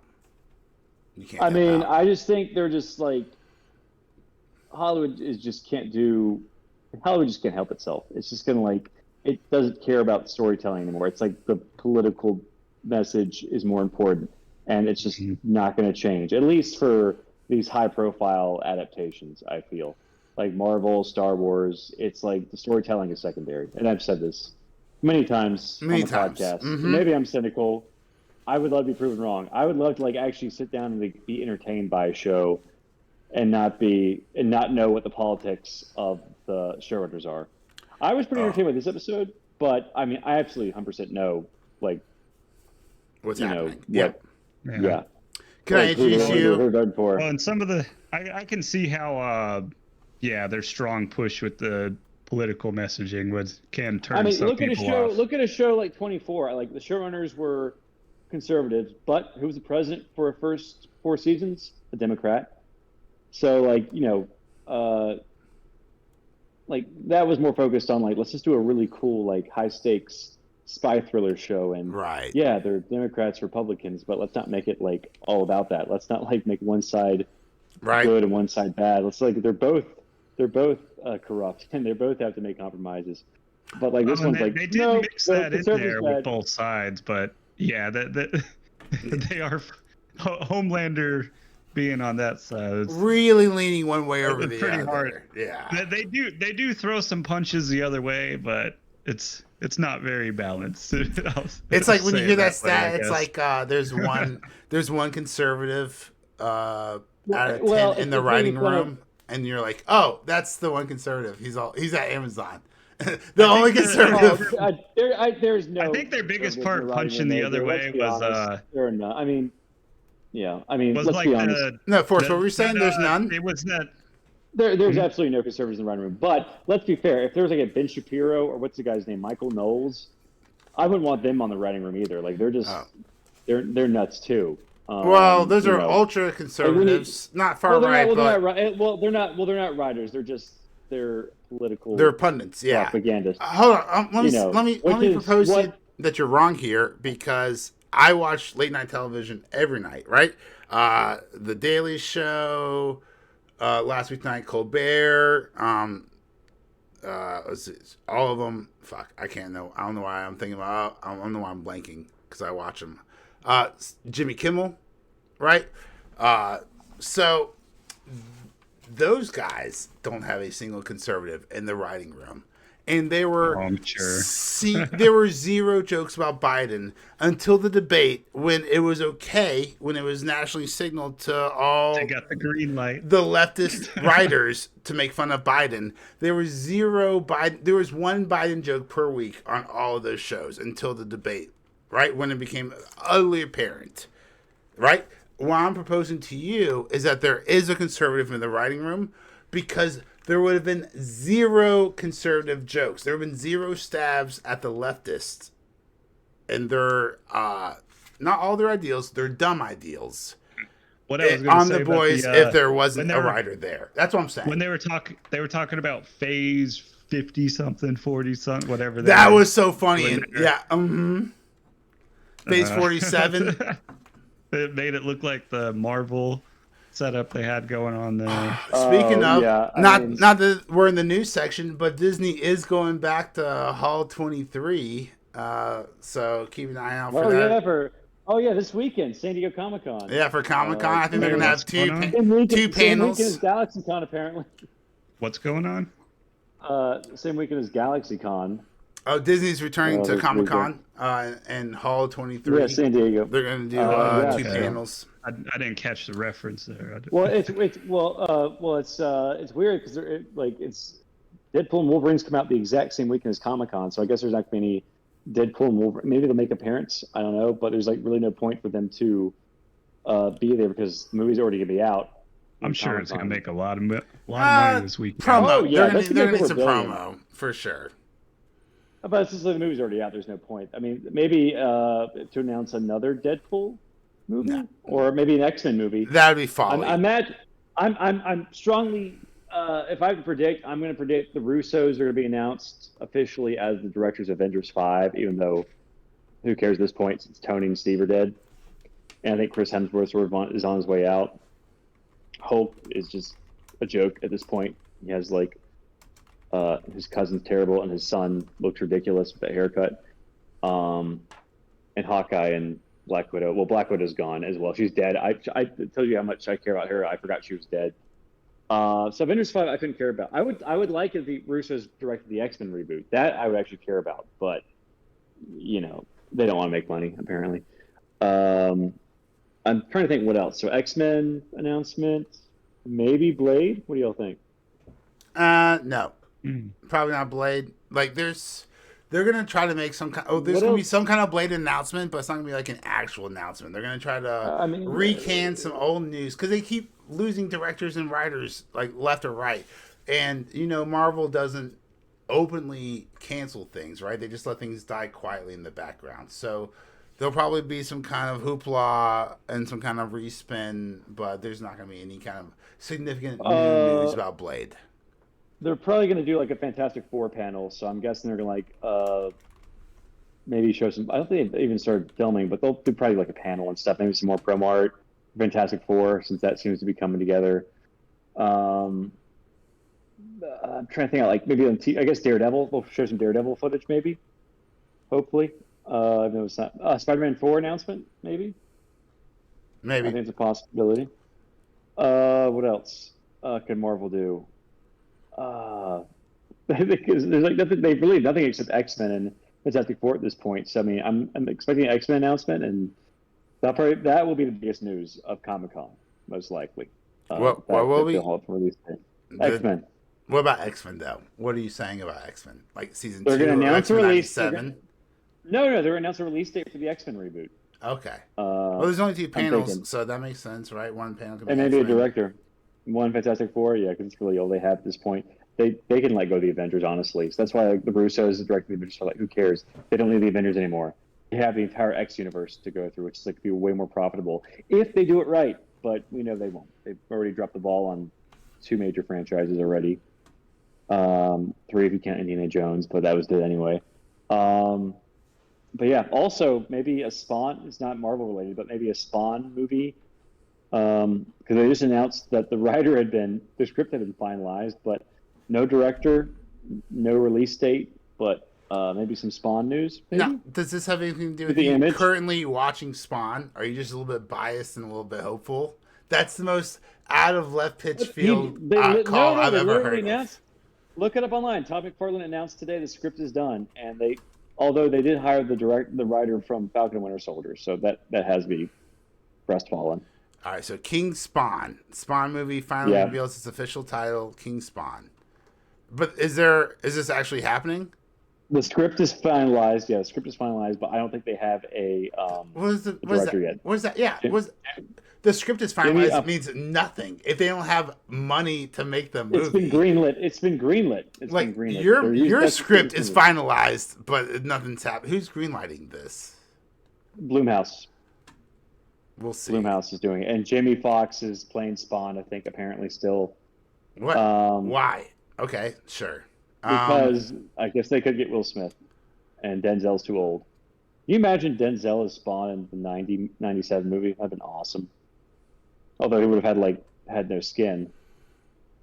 It'd be really fun if Jamie Foxx does his Trump impression in his Spawn costume. That would be amazing. For those who don't know, Jamie Foxx does one of the top 2 best best Trump impressions of all time. It's so good. Yeah, I think Jeremy Renner was going to play Twitch in the Spawn reboot. I don't know if that's still going to happen, but we'll see. I mean, it could be good. Apparently, it's based off the 2022, not like a reboot, but sort of like King Spawn. It was it started off with number 1 because Spawn's on issue 307, or probably more than that because Todd McFarlane refuses to go back to 1, which is I respect that. He's just this is numbering. We're not going to go back to 1 to try to make a quick buck. Although I think Spawn readership had dwindled down 20,000 issues being sold a month when it was 1 million when it started off. Here's the real question: I respect. Can they make a legitimate Spawn IP in this woke era of 2024, 2025, 2026? How is Spawn not woke? How is it conservative? It's a guy just goes to hell and he comes back as a Venom. I mean, confuse me if I'm wrong, but isn't the Spawn animated TV show the first one doesn't have a bunch of firsts for the first most graphic of all time, or it's it was the first MA rated I think TV show with all the what is it, the warnings at the bottom, violence. Yeah, so that's what I'm fucking talking about. Why are you asking me questions? Why are you asking me these dumb questions when you know the answer? That's what I'm talking about. When you can't show fucking tits in Hollywood, how do you think they're going to show a good accurate representation of Spawn? Isn't Spawn too graphic? Isn't it too gory? Don't you think so? You're telling me you don't think this woke culture in Hollywood is going to negatively affect the Spawn movie at all? Is that what you're saying, Forrest? Because I haven't seen the comic. I haven't read the comic books, but I've seen the movie. I've seen the animated TV shows, and I know that's not the definition of woke. So that's why I'm asking you here. Are you telling me and the listeners that you don't think woke ass Hollywood is going to negatively impact the Spawn movie? That's what you're saying. Gun violence is still very much part of Hollywood feature films. They don't. They're very gun control. No one's mentioning the sexuality of guns when they're talking about wokeness in Hollywood. How can you sexualize Spawn? It literally has no skin. Okay, so you're avoiding the question. That's all I'm hearing, right? What's the question? The question is, do you think... You avoided my question. How can they sexualize Spawn? I'm waiting for that answer. Because characters can be nude in Spawn. What do you mean? How can they sexualize Spawn? You just told me that Spawn, the animated series, was the first series to get the MA rating with all of the letters and numbers on the bottom, right? The nudity, sexual assault, the violence, all of that. Yeah, but how can you make the character of Spawn himself sexy? You don't need to make the character himself sexy. You need to put him in a world where sexual violence occurs, right? You understand, like, the rating of a movie doesn't fucking depend solely on what happens to the main character, right? You know, like, Anakin Skywalker or, you know, like, Jesus Christ can, like, walk through a brothel. And if it's produced by the directors of Game of Thrones, then it's probably going to be TVMA.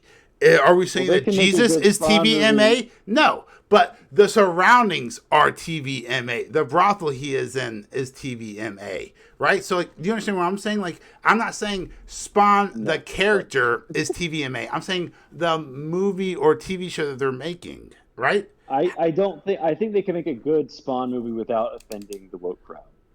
How about that? I think that's perfectly within the realm of possibility. I mean, maybe like similar how Joker, that wasn't really controversial. I mean, well, actually, not in like that. It wasn't controversial. The media was just telling you not to go see it because it was going to create serial killers. Yeah, the Joker wasn't controversial at all. Being anti-woke. No one accused of being anti-woke. No one accused of being anti-woke. Conservative. Or no one can. Possible. All right. Well, sir, now you're just. I hope you watch the podcast so you can see these headlines that pop up of all the conservatives slander that came because of the Joker. I'm sorry, but that's not a true statement. The Joker got blasted. The Joker got blasted for being too conservative, for sure. Oh, okay. And I'm not conservative, right? I'm just someone who watches then. both of the fuck. No. Anyway.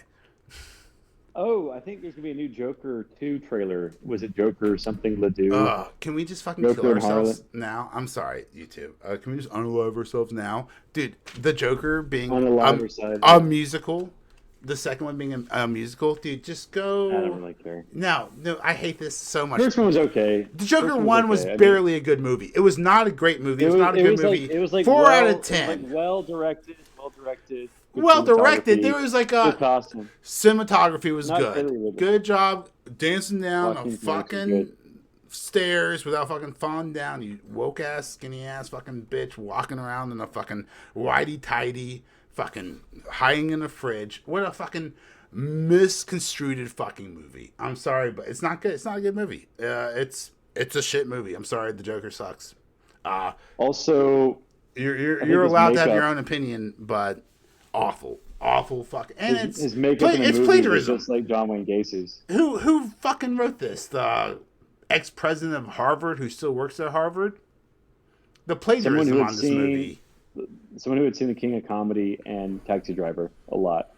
Yeah. Let me take the plot from the lesser-known Scorsese movie, but make it like Taxi Driver. FBI, you heard it right there. You take the writers of the Joker and you put them on that incel list. Not that there's anything wrong with that, but that's probably a list that they should be on. Yeah, so that's the episode. That's basically the episode. Yeah, we'll do House of the Dragon next time. We didn't quite get there. Yeah, I just know that what's her face died. Or we talk about that. What happened in the 5th episode? I completely forgot. I didn't write notes for the 5th episode. That's how fucking boring it must have been, and or how much pain I was in. It was basically just like a recap for just like because like so much happened in the episode before. Oh yeah, what's his face? The younger brother becomes king, and they. No, you know, I think it's a much better storyline. Is how you wanted to reschedule the podcast, and I said, okay, let's everyone watch episode 6 of House of the Dragon, and then you didn't. I think it's a much better podcast. I think you specified episode 6. I think you specified. Just bro, we're about to have a montage. You do this every episode. And every episode, I edit in the text message that proves you wrong. It's like, and eventually we're gonna have a montage. Yeah, fucking prove me wrong. I dare you. Call us out. It literally says if we do tomorrow, will everyone be able to watch House of the Dragon before then? You didn't specify episode 6. You just said. Will everyone be able to watch House of the Dragon? You didn't specify episode 6. Oh, that was well, my point. I apologize for assuming intelligence levels that when we're talking about the new episodes, we're doing new episodes. If that's even the case, I don't have my cell phone here in front of me because I'm recording a podcast. But if you guys have your cell phones in front of us, you should check us out on YouTube at Zeitgeist Zealots. We're also on Instagram. Same handle, same great place, Zeitgeist Zealots. Same bat channel. Same bat place. But no bat repellent or shark repellent. But we do have a presence on X and TikTok at Z Zealots Podcast. Let's talk about X. Baby, let's talk about everyone. you and me. Can you subscribe down below and leave a comment, baby? Let's talk about House of Dragons next time. Thanks for watching. Are you playing guitar again? I'm picking it back up. I'm trying to noodle. Awesome. Is it the one from middle school or high school? High school, yes, sir. Yeah. Really? Still have it after all these years? What? I mean, dude, look how badass that guitar is. You kidding me? You can't fucking find that guitar in hell. It's so cool looking. I'm surprised you still have it after all. I thought you'd sold it. But yeah, do some Rocksmith there, brother. Oh no, he's right, everyone. Tuesday. No. All right. Do the School of Rock in Tampa, I guess. School of Rock? Hell no. I'm not ever associating with those fucking commie terrorist bastards. They have nothing to do with Jack Black. Fuck you, Kyle Glass. And what? Nothing to do with School Jack of Rock? Black. That's the main star of School of Rock. But thanks for grabbing my reference. I'm so happy about that. It's like, yeah, that has nothing to do with that movie with Jack Black, which I've never even seen. What? But yeah, that's cool. Oh, have you ever seen School of Rock? Or am I? No, I was thinking of School of Rock is an excellent movie. You should watch School of Rock. I haven't seen Nacho Libre. I'm just not a big Jack Black. I haven't seen Nacho Libre either. I like Jack Black for the. But no, you should. School of Rock is like an iconic movie. You 100,000% need to watch it. I'll just take your word for it. I mean, I can't think of what's like a really good Jack Black movie. I mean, I didn't even like King Kong that much. He was like the star in that one. Well, Dan, don't pick out his worst movie. Holy shit! Tenacious D multiple times. Yeah, Tenacious D is the best movie. I did like the first album. Have you seen the movie? The last album. No. Bro, you introduced us to the band when we were in high school. You fucking made us stop everything we were doing. The YouTube videos, not the actual movie. There was a TV show before there was the movie. Oh my god, that's like introducing us to heroin, and you'd be like, yeah, but I'm just gonna like smoke a little bit of these candy cigarettes over here. Like, what are you doing? You never seen Tenacious D movie? Or Fun Dip. Well, speaking of a fun dip, thanks for watching this video. Make sure to subscribe to the channel, and we will see you next week for House of the Dragons, or maybe comment down below if you just want us to dive straight into Deadpool and Wolverine. We love you guys. Thanks so much for listening. Y'all are the best. Woo.